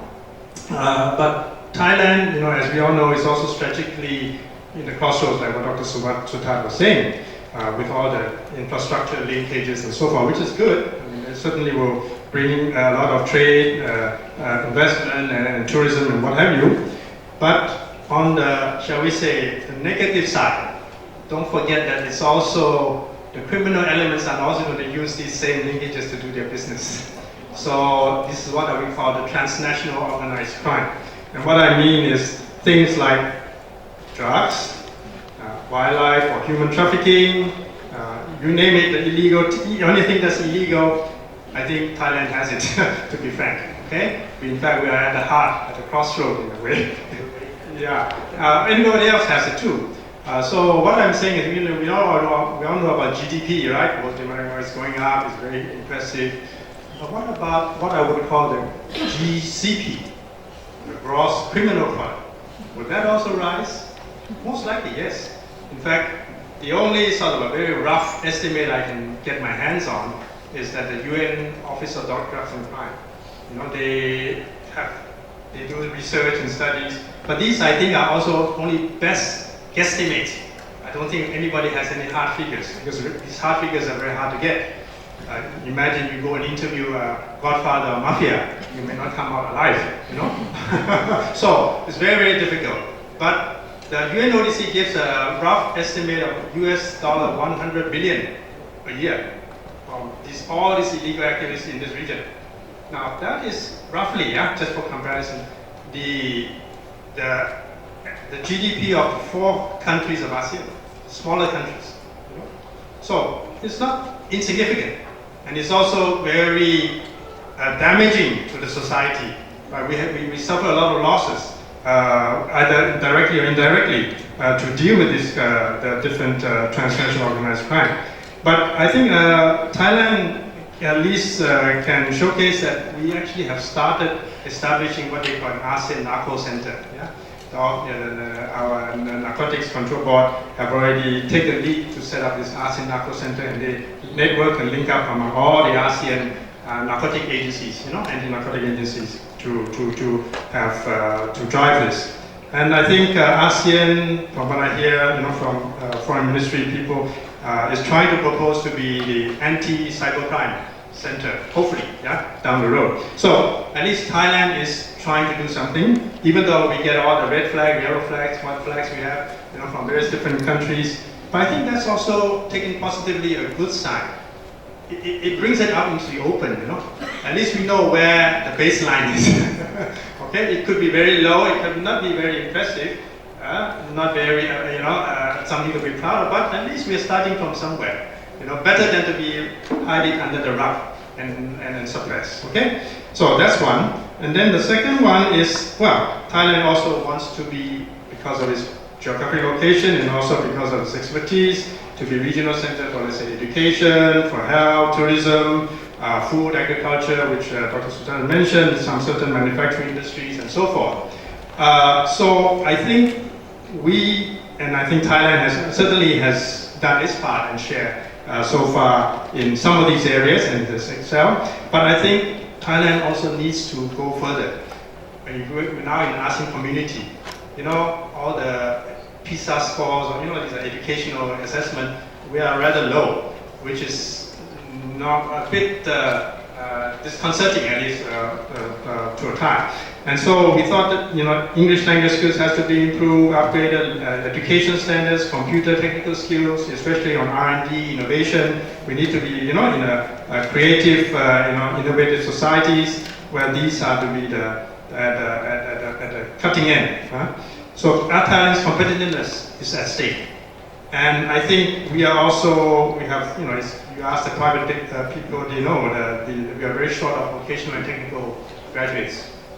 Why can't we fill that gap? Okay? Attempts are being made. And also, I think Dr. Sudhar has mentioned that we are also a fast-aging society. I think Thailand is one of the fastest in ASEAN, And so we're already getting old before we're getting rich. So, unlike many other countries already got rich before they get old. So we are already having this dichotomy facing us, But on the other hand, I think we are also proud as a kingdom that we have, His Majesty's self-sufficiency economy. As a concept of sustainable livelihood, moderation in your needs and wants, in your approach to life, and also have reasonable consumption production. This is all now part of SDGs, by the way, sustainable consumption production, and also resilience to external shocks. Okay? So in other words, it has to go back to each individual in how you conduct your life and your livelihood. Okay? We also have, probably you've heard about OTOP, one Tambon, one product, which is one sub-district, one product, basically to enhance the rural communities to entrepreneurship, to get their markets, think of their local products so that they can sell to our surrounding communities. Where now we have 600 million. Okay, so I think this is something that can be widely disseminated, and I think it has been already. Hospitality, tourism management, that goes without saying. I think we have already excelled in that, but there should be a word of caution that it needs to be further enhanced. It needs to undergo proper management. Sometimes we get some bad cases. Okay, I think there's room for improvement in everything we do. Now, universal health care coverage is another thing. We have already had that for a decade or more. And in fact, now I'm glad to tell you that ASEAN health ministers have already adopted that as a goal for all of ASEAN countries. So Indonesia is now following suit, and soon the others. Okay, so that's another area where we have actually be the lead, at least in ASEAN. And we have also advanced in many of the social development agendas, especially dealing with discrimination against women, and trafficking and children. Although of course there's still many issues and challenges we face, but I think we are making some strides. Now, environmental issues is another growing threat. Yeah? If we don't manage it properly, especially in ASEAN, that's going to dent the economic, even dent the political side, because ASEAN is not seen to be, it doesn't have the drive or the ability to overcome its own problems. So the haze, of course, is the typical example. But I'm glad to say that Thailand is now going to take the lead within this month or two to start lead ASEAN to draft an ASEAN, hopefully haze-free ASEAN, somewhere down the road. Okay. Of course, the timeline is maybe still to be discussed. Something maybe within the next 10 years, we should be able to hopefully has some improvements or make some improved strides in this direction. Now, water is another issue. Some people are saying that that will be the next cause of conflict or war. And of course, we also have transboundary rivers in our region, for example, the Mekong or the Sarin. Of course, there again, sometimes some contentious issues are already arising, so we have to deal with that. So whether it's air, land, water, I think we all need to be able to make some ready adjustments and be ready to tackle these issues. But as I said, Thailand is certainly at the forefront in many of these. Thailand is certainly very much a riparian in this water issue, and so we can take the lead, and we should take the lead in this regard.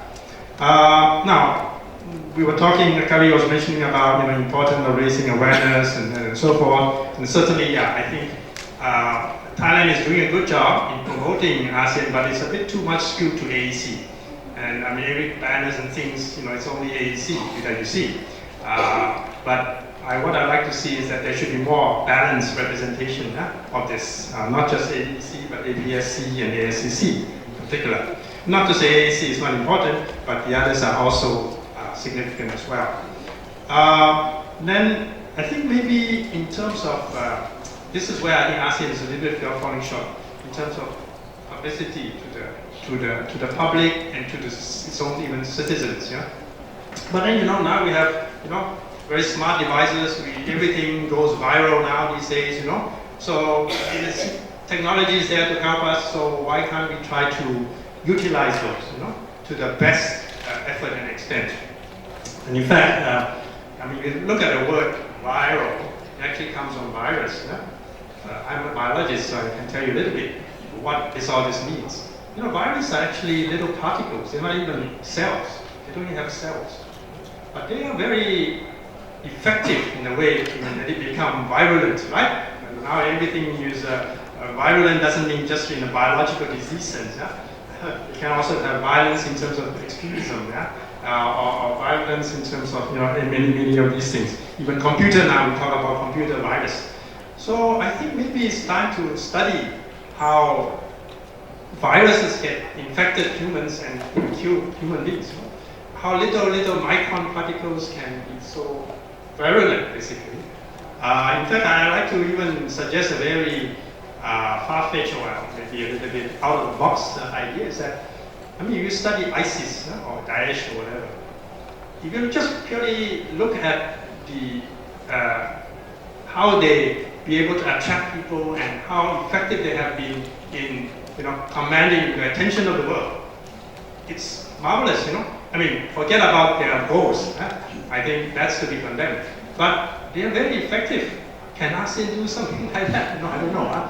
But maybe somebody has to think about it. Yeah. I think that we can learn something even from the bad people, or maybe even from the mafias or from the godfathers. Yeah.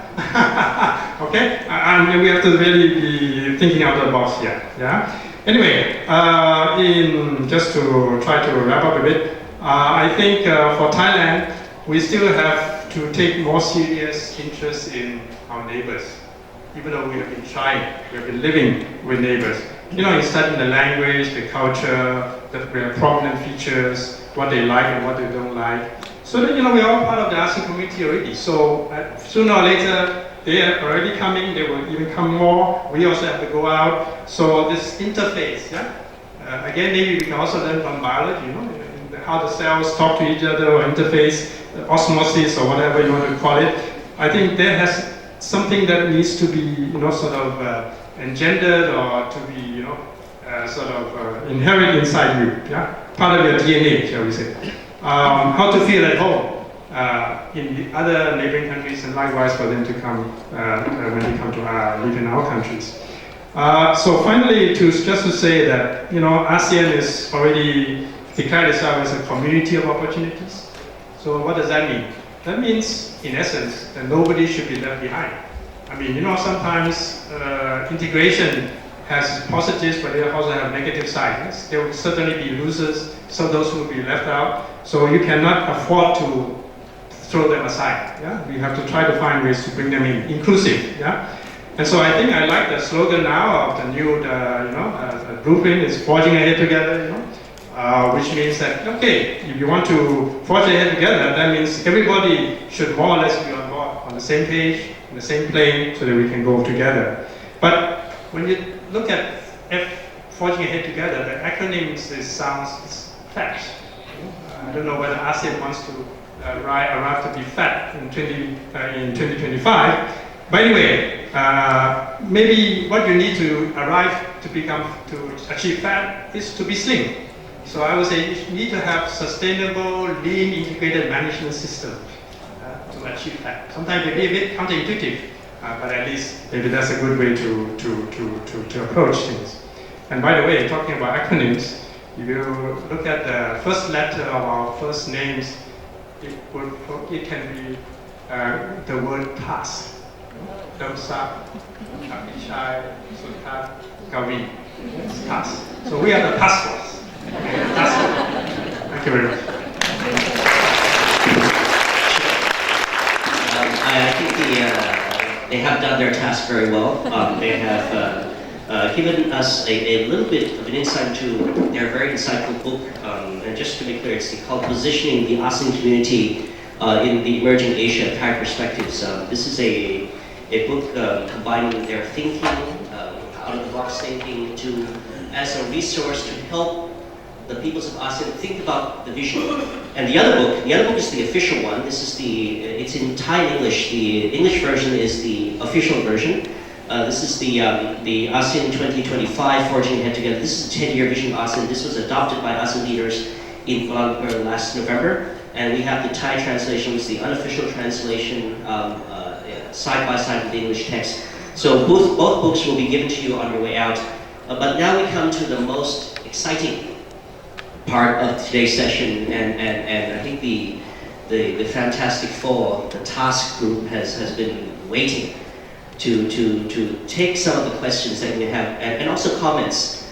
They have tried to give an indication of how they think the ASEAN community should proceed in the future and how Thailand would benefit from this. But we'd like to get a sense of how the audience views this high-power process, what suggestions you may have, or what particular questions you may have directed to any specific speaker. So let me just open the floor now to questions. I will alternate between questions directly coming from you, from the floor, as well as questions that have been sent to us in written form, both here in this room and also from outside. In fact, for information, we are linked through what's called TeamSpeak to all our embassies around the world, so everyone is participating in essence if they are awake with this event. So may I open the floor to questions from the audience, please? Yes, please. Microphone. Please state your name and affiliation and direct to the speakers. My name is Apasari. I'm from the International Rescue Committee. I used to work for the ASEAN Secretariat as well. But today I come with the question, just the words that, I pick up from Punapichai about being inclusive. Since I work for the refugee and the misplaced people, I would like to know, how the ASEAN community would respond to all these misplaced people, because they are also the ASEAN population or ASEAN citizens. It seems that they are now being excluded instead of being inclusive of. Thank you. I guess it's an open question to any of the panelists. Anyone would like to take that question? Yes, please. Since she mentioned my name. Okay, I mean, we have to look at it now. In this world today, we have a lot of interconnectedness. Yeah, any particular group or issue is sometimes cannot be used. It cannot be sort of just looking from a single lens or single perspective.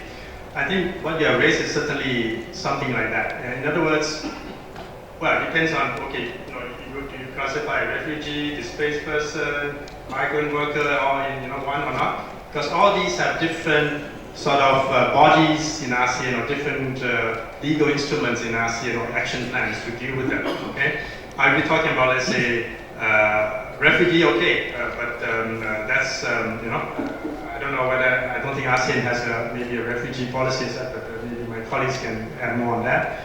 And for trafficking, certainly we have now an anti-trafficking convention which has been signed by the leaders in November when they met.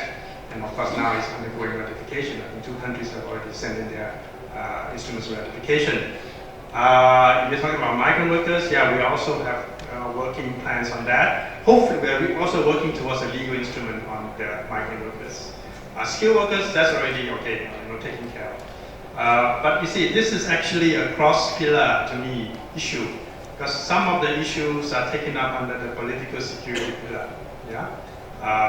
In terms of relating to transnational organized crime, which I is under that. Okay, but then it has a lot of ripple effects and also on the social side. So both sides will have to have dialogue, and they do. They try to interact on that. I don't know whether any of my other colleagues want to add. Any further comments? If not, I'll go to the next question which I have received, and then we'll get to the next speaker. I think I will direct this one to Kundawi. It's a very intriguing question, not a new question, but a very intriguing one, and I think we're all expecting an intriguing answer. Do you think ASEAN should abandon its non-interference principle as it goes forward to become a community? Very interesting. I think ASEAN should not abandon this principle, but should amend it, make it looser, make it liberal interpretation. I will give you one very good example. This happened with the Human Rights Report. Indonesia was the first country to submit its universal periodic reviews to ASEAN as the ASEAN record. But under the ASEAN Cooperation on Human Rights, we don't have to file any report under AISHA.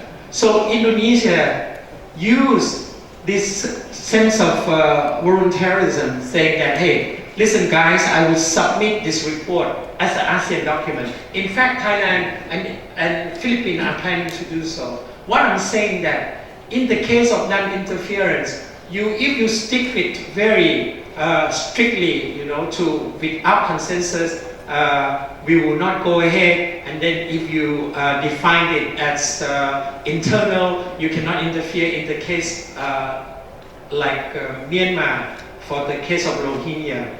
But in the case of Aceh, in the case of Indonesia submit itself saying that, please, I would like to welcome you. And I think Thailand also, in the case of Thai-Cambodian conflicts over the Kalpavihan, Thailand also invites Indonesia. So there is some sense that with liberal interpretation of this principle, then ASEAN can do that. And also, a lot of time, you must not interpret non-interference principle in the word-by-word sense. ASEAN has a lot of way try to use the so-called peer pressure oftentimes. And I think in the case of Myanmar development until today, there are a lot of peer pressure went into that.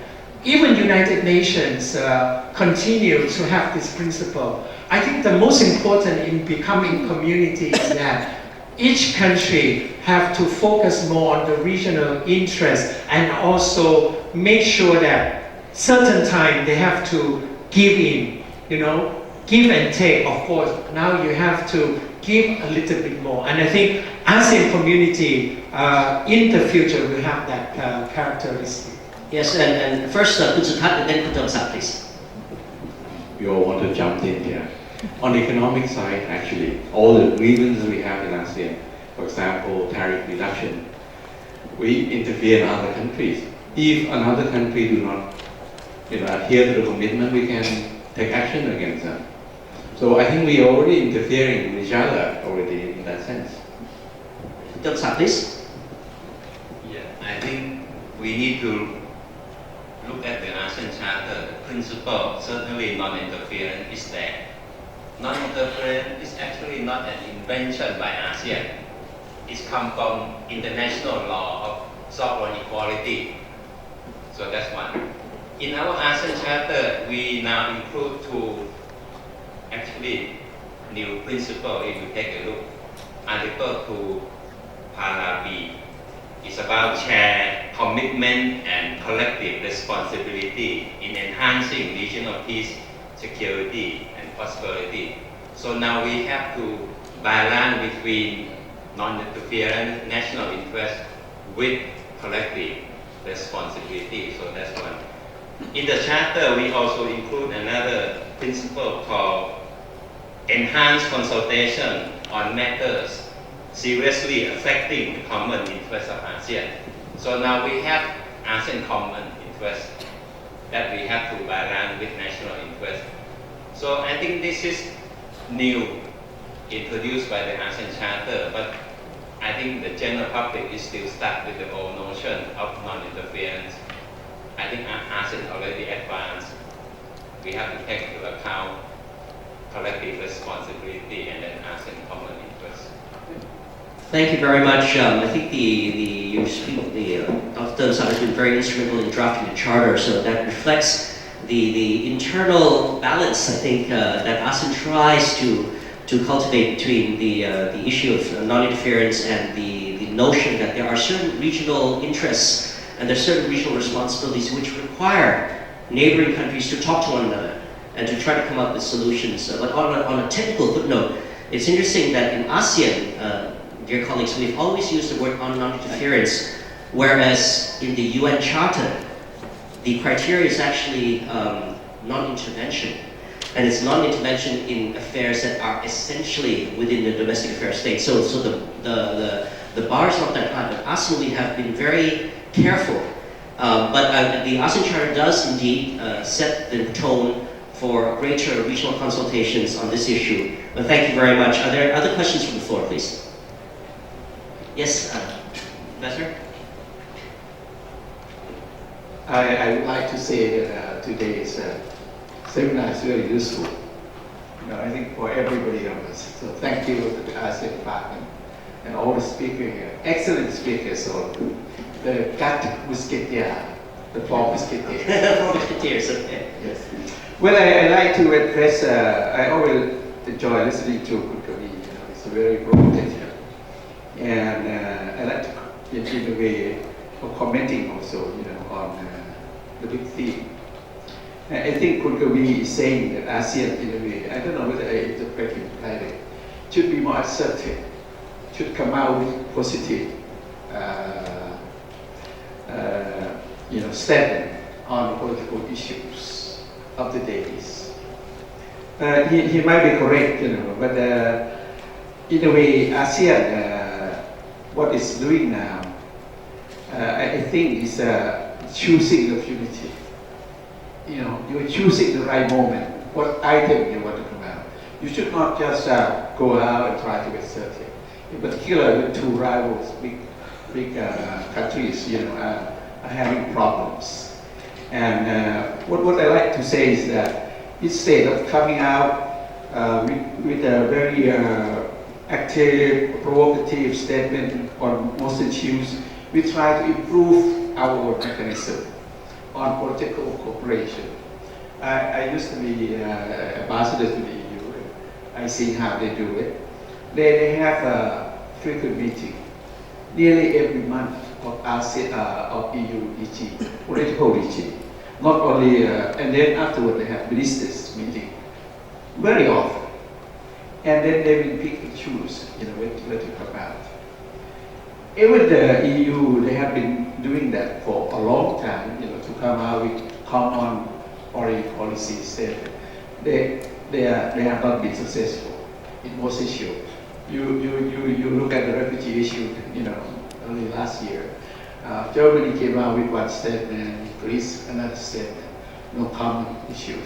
But coming out to how to position our ASEAN community in an emerging Asians, a lot of ideas come out. They should all be implemented, I think. But what I would like to say is that economically is very important. If you look at the world, the evolution of the world, the country or ASEAN centrality, whether it would be more influential in the future, it can come out only if you have economic weight. And China, you see China, how come it is growing very powerful now? Because economic weight, really. And then political weight comes, later.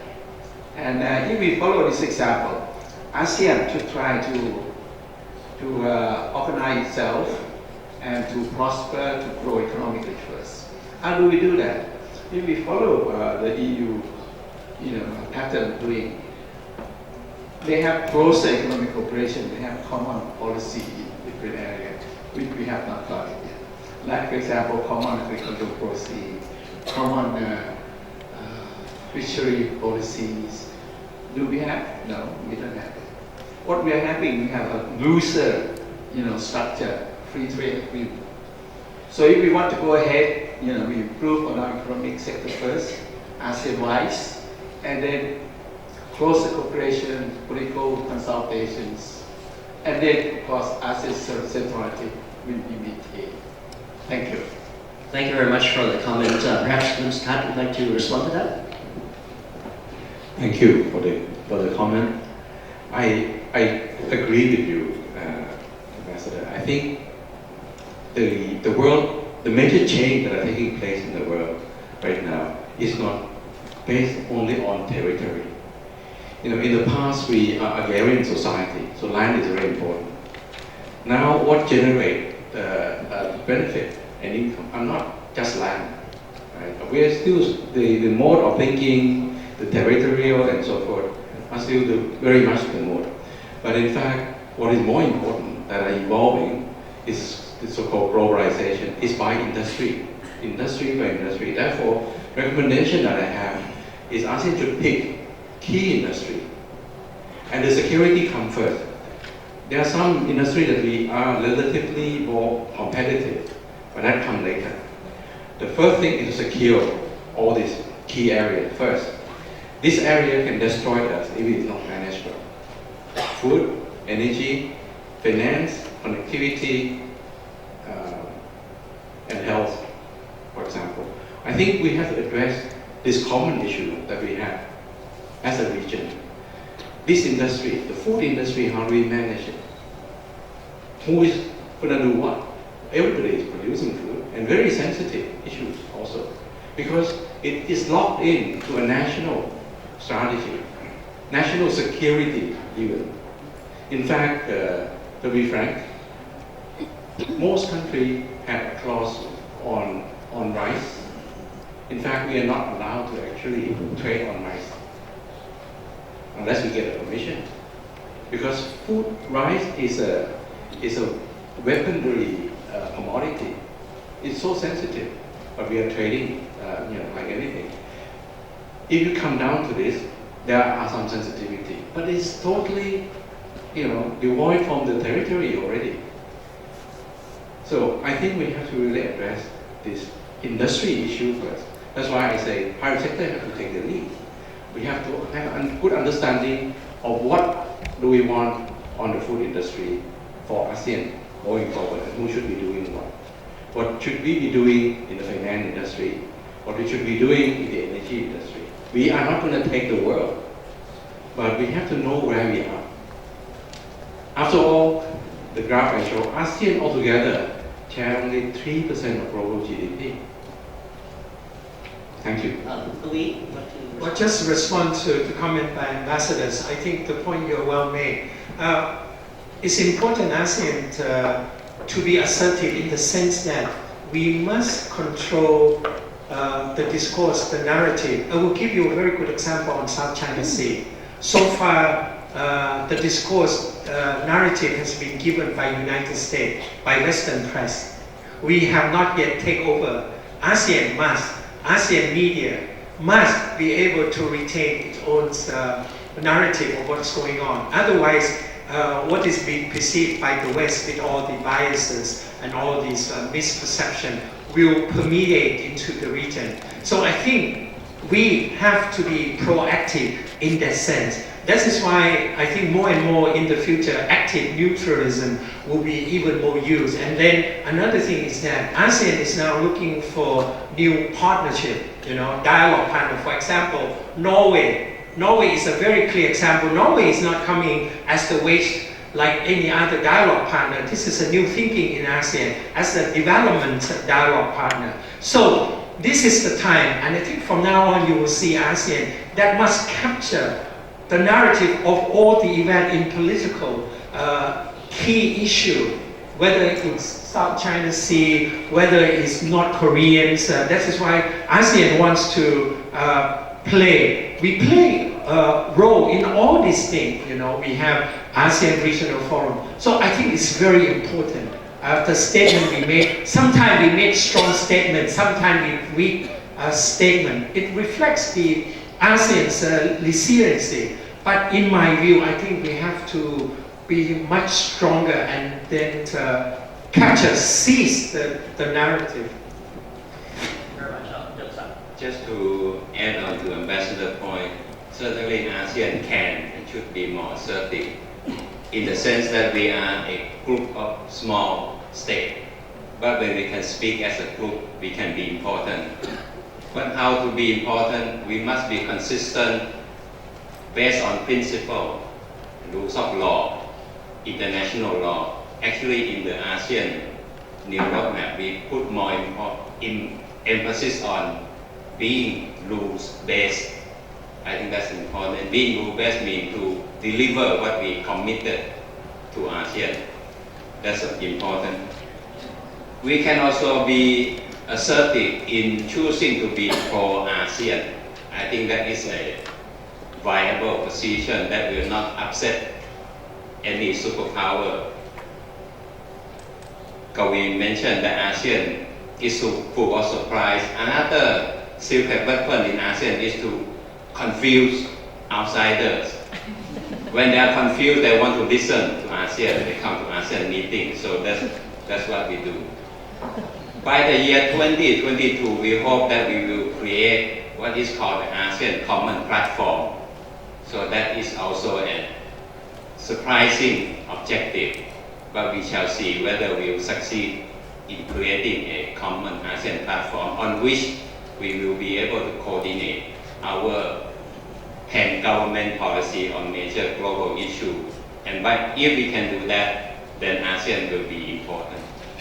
Thank you. Can I take a question from the floor, please? Here's one in the back, please.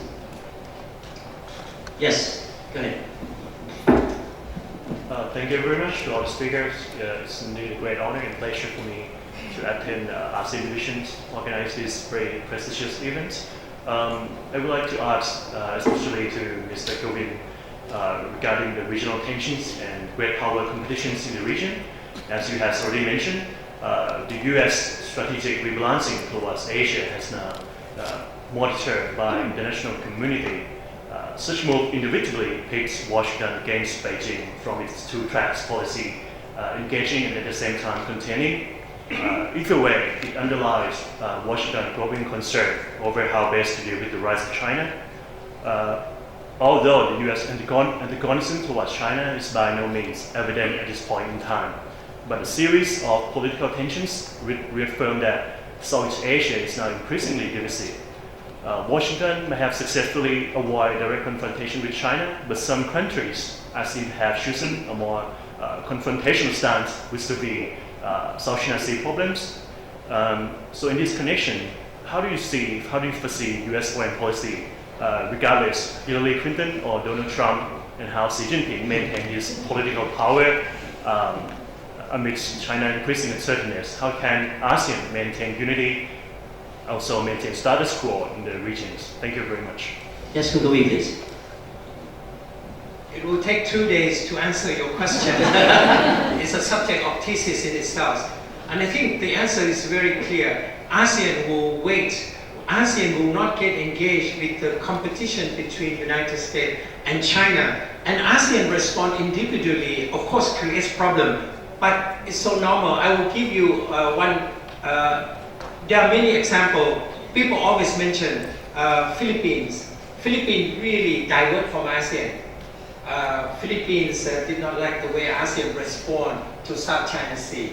But it did not affect ASEAN common position because if in the case of Philippines actually isolated itself from ASEAN. Vietnam, you look at Vietnam. Vietnam instead tried to strengthen ASEAN position on South China Sea. So that's another good example. Another good example is that you see Singapore. Why Singapore has good relation with US? It then influenced ASEAN, the whole group toward United States? No. So what is saying to the unity of ASEAN, the position of ASEAN against vis-a-vis US rebalance, China, Xi Jinping, Li Keqiang 2+7, Wang Yi, 10 proposal, 5 commitment, all these proposals, and One Belt, One Road. ASEAN is very careful in response to this. There can be individual decision that will not impact on ASEAN. Because ASEAN, when they come up with position, it has been thought through. So in this case, it's very clear. So I think the competition between United States and China will actually intensify, and ASEAN know that. And ASEAN will not choose sides. And when ASEAN does not choose sides, these two major powers will choose to come to ASEAN. But once ASEAN lose patience, like some of the individual countries, then we will be under jeopardy. But so far we have not, and I think ASEAN know that, and I think ASEAN retain that kind of bargaining powers. I think you have to make a distinction between national policy and national policy when you are in ASEAN. When the 10 governments are acting in ASEAN, I think the choice is clear. We have to be pro-ASEAN. We have to build our community. But individually, each government in ASEAN may have its own security orientation. But I should like to put in one small caution that superpower, big power, they have their own ways. They can manage their own relation. So why you want to be trapped in one side and then alienate yourself from the other? Why not just keep yourself open, be friend to all the way ASEAN is? That is what we do in ASEAN. We don't want to have any enemy. We just have friends. And friends can help us build community. That's what we want. Thank you very much. I have one question, a very question which many people have asked many times, and I'd like to get a sense from the panelists how this could be best answered in the context of an ASEAN community. It has to do with decision making. The principle of consensus has been the bedrock of how ASEAN does its business. Is the pillar, the central pillar of ASEAN's the ASEAN way. As we become a community, as we become more rules-based, and as we meet these newer challenges, both domestically and externally, and we have to act quickly, do we still have to apply the consensus principle? Can the decision-making process of ASEAN be slightly altered or changed completely? I think that's the question that's been asked. So perhaps panelists could take a quick answer to that.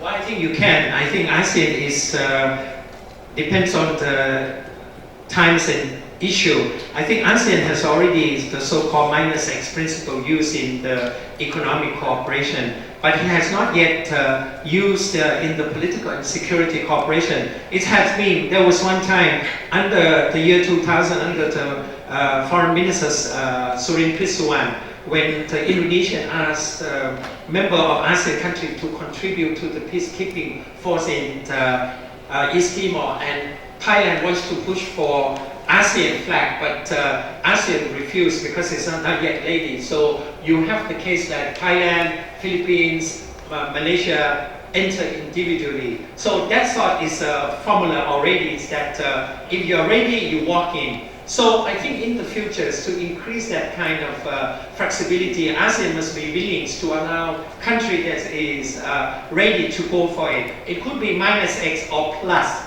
I think it has been contemplated, but I don't know whether this will become a practice or not. I think you have to realize that the most important value in ASEAN is to keep all member states together for the long term, building a community together. By making decision on consultation and consensus to give all member states, big or small, diversity in ASEAN, an equal chance to participate. I think that's very important. But in participation, in application, certainly you can bring in the -X. That is for practical reason.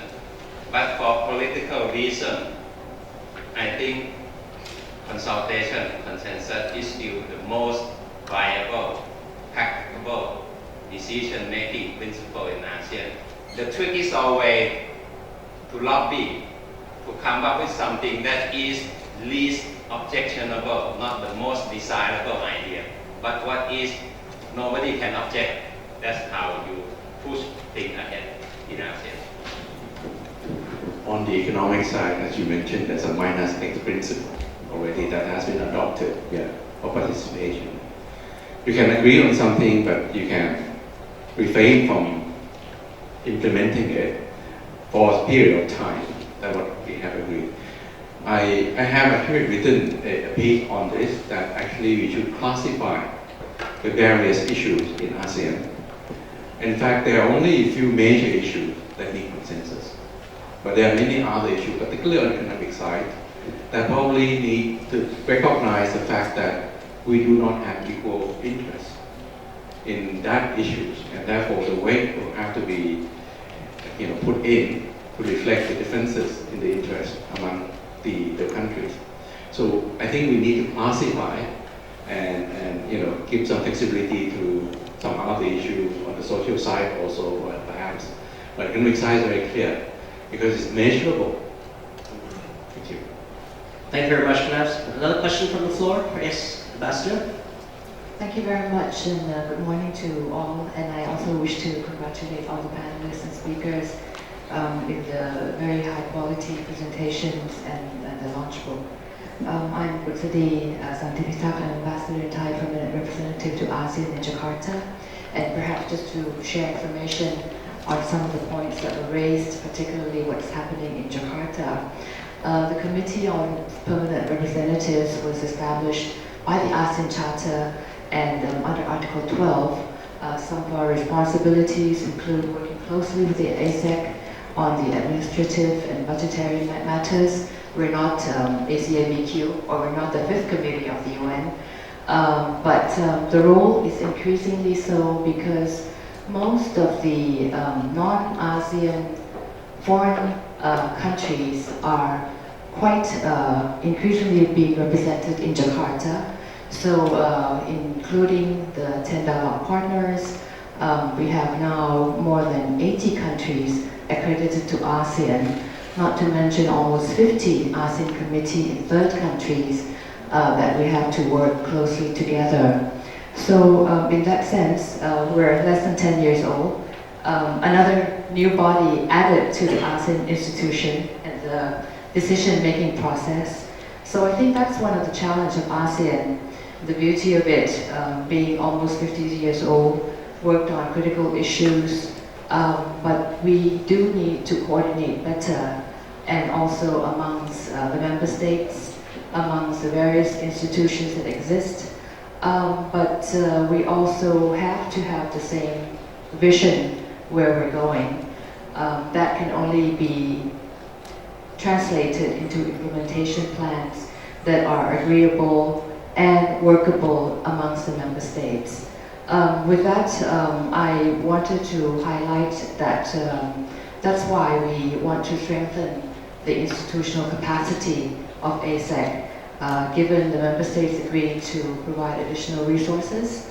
And we want the ASEAN Secretariat of the best quality of the professional standards as other major international organizations in the world. With that, I wanted to advertise a little bit because there are more, with the restructuring process that hasn't been agreed at the summit. Last year, we have increased more positions, but at the moment, Thais are still underrepresented in the ASEAN Secretariat. So I hope you will check on to the ASEAN Department's website, especially young, talented new students or in universities and academic institutions. Please encourage them to look at the ASEAN website to find job opportunities. Secondly, on the messages, on the public awareness aspect of ASEAN community, I think we're looking at 10 years ahead. I agree with all of you that we need to do more. I think Thailand is an example, and we've received good support and appreciation for all that we've done. And we've talked to many countries to respond to how we're able to do it nationally. So that I think is a success to the ASEAN Department and the Foreign Ministry.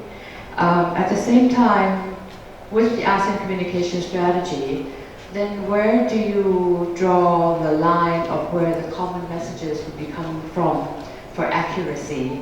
Because this would only be useful to be able to disseminate the information to the furthest community in the various provinces in the member states.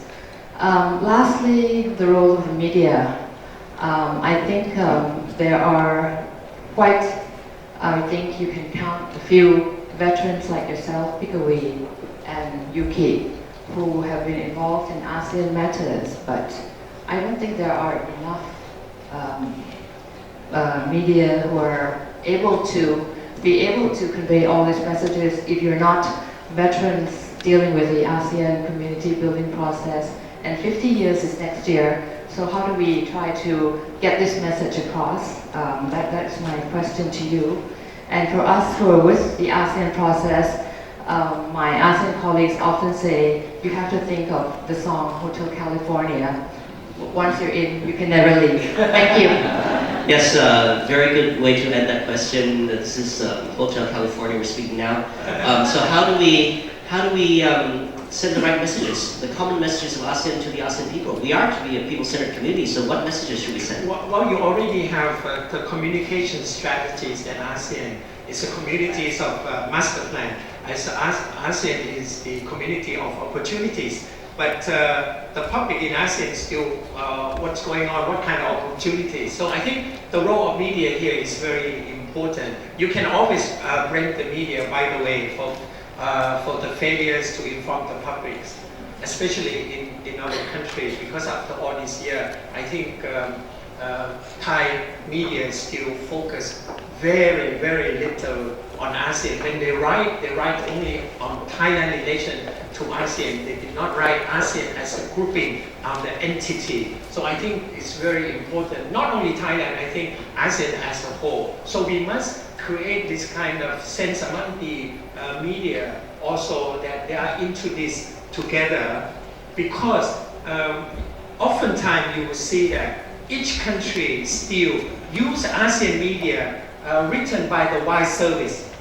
Wide Service, ironically, is the only news organization when they approach ASEAN as an organization.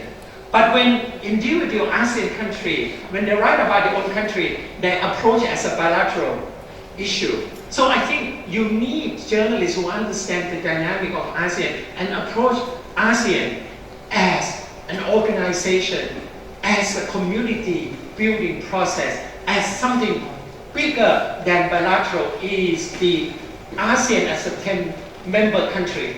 Obviously, it's easily said than done. And I think what is missing is here. In each other ASEAN country, the news disseminations about ASEAN is different because media culture in each ASEAN country is different. We are lucky though, as a journalist, covering ASEAN. In Thailand, ASEAN Department and Foreign Ministry have given out a lot of information. That is why you see a lot of articles written on ASEAN. Actually, we broke a lot of news within ASEAN, but in certain countries, you don't have any information. Even though there are major events happen in the country, even the country is the chair of ASEAN. You don't have any journalists writing about ASEAN. So I think they still lack the sense that media should be the best so-called messenger for ASEAN. I think in the EU, media play a very important role in create sense of belonging to so-called ASEANers. You know, in the next 10 years, one of the issues that will come up, that is, what is the ASEAN identity? What is the ASEAN's, sense of community when it boils down to ASEAN lane, ASEAN common passport? All right, you have common songs, you have all this, but other than that, we need stronger ASEAN's identity, and only media can create that, I think. Yes. We mentioned about the international media. ASEAN make headlines only when it's bad news. When ASEAN fail, they make headlines. Like in Phnom Penh, July 2012, ASEAN Foreign Minister follow about the South China Sea. And then Defense Minister plus in KL last November, they also follow again about South China Sea and then could not agree on a joint statement. Apichai mentioned the IS. The IS ideology is simple. You make or you claim to be the winner, then you can recruit. How ASEAN can project itself as a winner, I think that is the question. But in ASEAN, our documents are in English. But within ASEAN community, maybe 10% of people can understand English. So the burden of information sharing should be on the national secretariat in every member government. In Thailand, we have to explain ASEAN in Thai. Actually, I thought I would be speaking in Thai. So I think it's very important to explain ASEAN in the national language so that people know and understand. When we were working in the ASEAN Secretariat and then member government asked us for an idea on how to improve public awareness of ASEAN. Well, we came up with the first idea, why don't you make ASEAN Day a public holiday in all ASEAN member states? And then on the 8th of August, students will ask why they don't have to go to school. And then you say, oh, it's ASEAN Day. ASEAN must be good then. And then they might even ask what ASEAN is doing. Anyone else, please? Okay, maybe just to, in fact, another thing which I did not touch on because we're short of time, is that, in the Naypyidaw Declaration, which was in the Myanmar Summit in 2014, they came up with a sort of a post-2015 vision, and one of the paragraphs there is to talk about ASEAN coming out with an ASEAN development goals. I mean, something sort of aligned or complementary with what is now the Sustainable Development Goals that the UN has adopted, which all ASEAN member states have subscribed. So, since this proposal actually originally came from Thailand, so in my book chapter you can read in details, I won't go into the specifics, but since to respond to Khun Busiti's question, I've actually come up with a list of 15 ASEAN development goals with timeline and quantitative measures if possible. Of course, these are all my ideas, based on my understanding and observation. And responding to this public awareness thing, I was just saying, okay, next year is 50th anniversary of ASEAN. It's a milestone event. Of course, Philippines as the chair would be already, preparing for that. But then, in terms of to the public now, maybe as a start, can we come up with some kind of identity or sense of community index or caring or sharing index or whatever, something that tries to assess or measure just how much caring or sharing or identity we actually have about ASEAN. Okay? And then, okay, then that brings back you to a more basic question is that if we, right now, I think the percentage of people in ASEAN that actually knows ASEAN in and out, yeah? Not just know about the label, but doesn't know anything more beyond that, meaning that probably less than 1% maybe? I don't know, nobody has done any figures assessment, but I would think just looking, you go out in the streets and you random scrambling, the people in the street, they probably won't give you a very clear-cut or correct answer, right? So that's very low. I mean, okay, you have to start from a low baseline, like many things. But then I'm just thinking, over the next 10 years, in forging ahead, can we come up with certain benchmarks? Let's say by 2020, can we reach a tenth of the ASEAN population? Now, 600 million, a tenth is about 60 million plus, which is about the population of Thailand. All right. Right now, I mean, I don't know how many percentage in Thailand I know much about ASEAN, but what I'm saying is have benchmark, and then by 2025 raise that to a quarter. All right. Still very ambitious, And you have to get all the heads of the good media and communication people together to say, how do you communicate ASEAN to reach that level of understanding where everybody actually knows in and out what actually ASEAN does and actually are then supporting and working with it. I think that would be the ultimate measure. I don't know whether it helps, but. Thank you very much. I'm trying to wrap this up right now, and just before thanking our four panelists, just to many of the very interesting questions here, I just want to mention them because they're very insightful. One of them deals with what effect will the TPP have on AC, or community building, and the economic concept. Another one is how do we ensure that there is reduced inequality within ASEAN, especially in terms of education. Another question has a very practical one is what are the main obstacles for realizing ASEAN integration? So this is a reflection, I think, of the audience's a wide-ranging interest in the future of ASEAN. That is certainly good for us. But all good things come to an end, and we do have lunch waiting for all of us. And personally, I'm very cold now underneath this air conditioning, so I'll try to wrap this up as soon as I can. But before I do, let me just recall, first of all, to thank our four panelists, and just to close by recalling an old Asian proverb. It says something like, I apologize if I misquoted, but it's something like, vision without action is a daydream, but action without vision is a nightmare.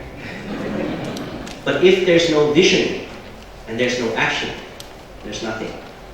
But if there is vision and action, well, that is what we aspire at the ASEAN community in the future. So with those remarks, I'd like to thank the Fantastic Four, our team, who has given their vision and based on their action in the past, and we hope that it will translate into some sort of action for the ASEAN community in the future. And I call all of you to give a round of applause to our four panelists, please. Thank you very much. This concludes our session today, and I invite all of you, as you're on the way out, please pick up the two books, the official version, which is adopted by the ASEAN leaders, and then the book that we are launching, which is based on the work of our four experts here, and cordially invite you to lunch, which is right next door. Thank you very much.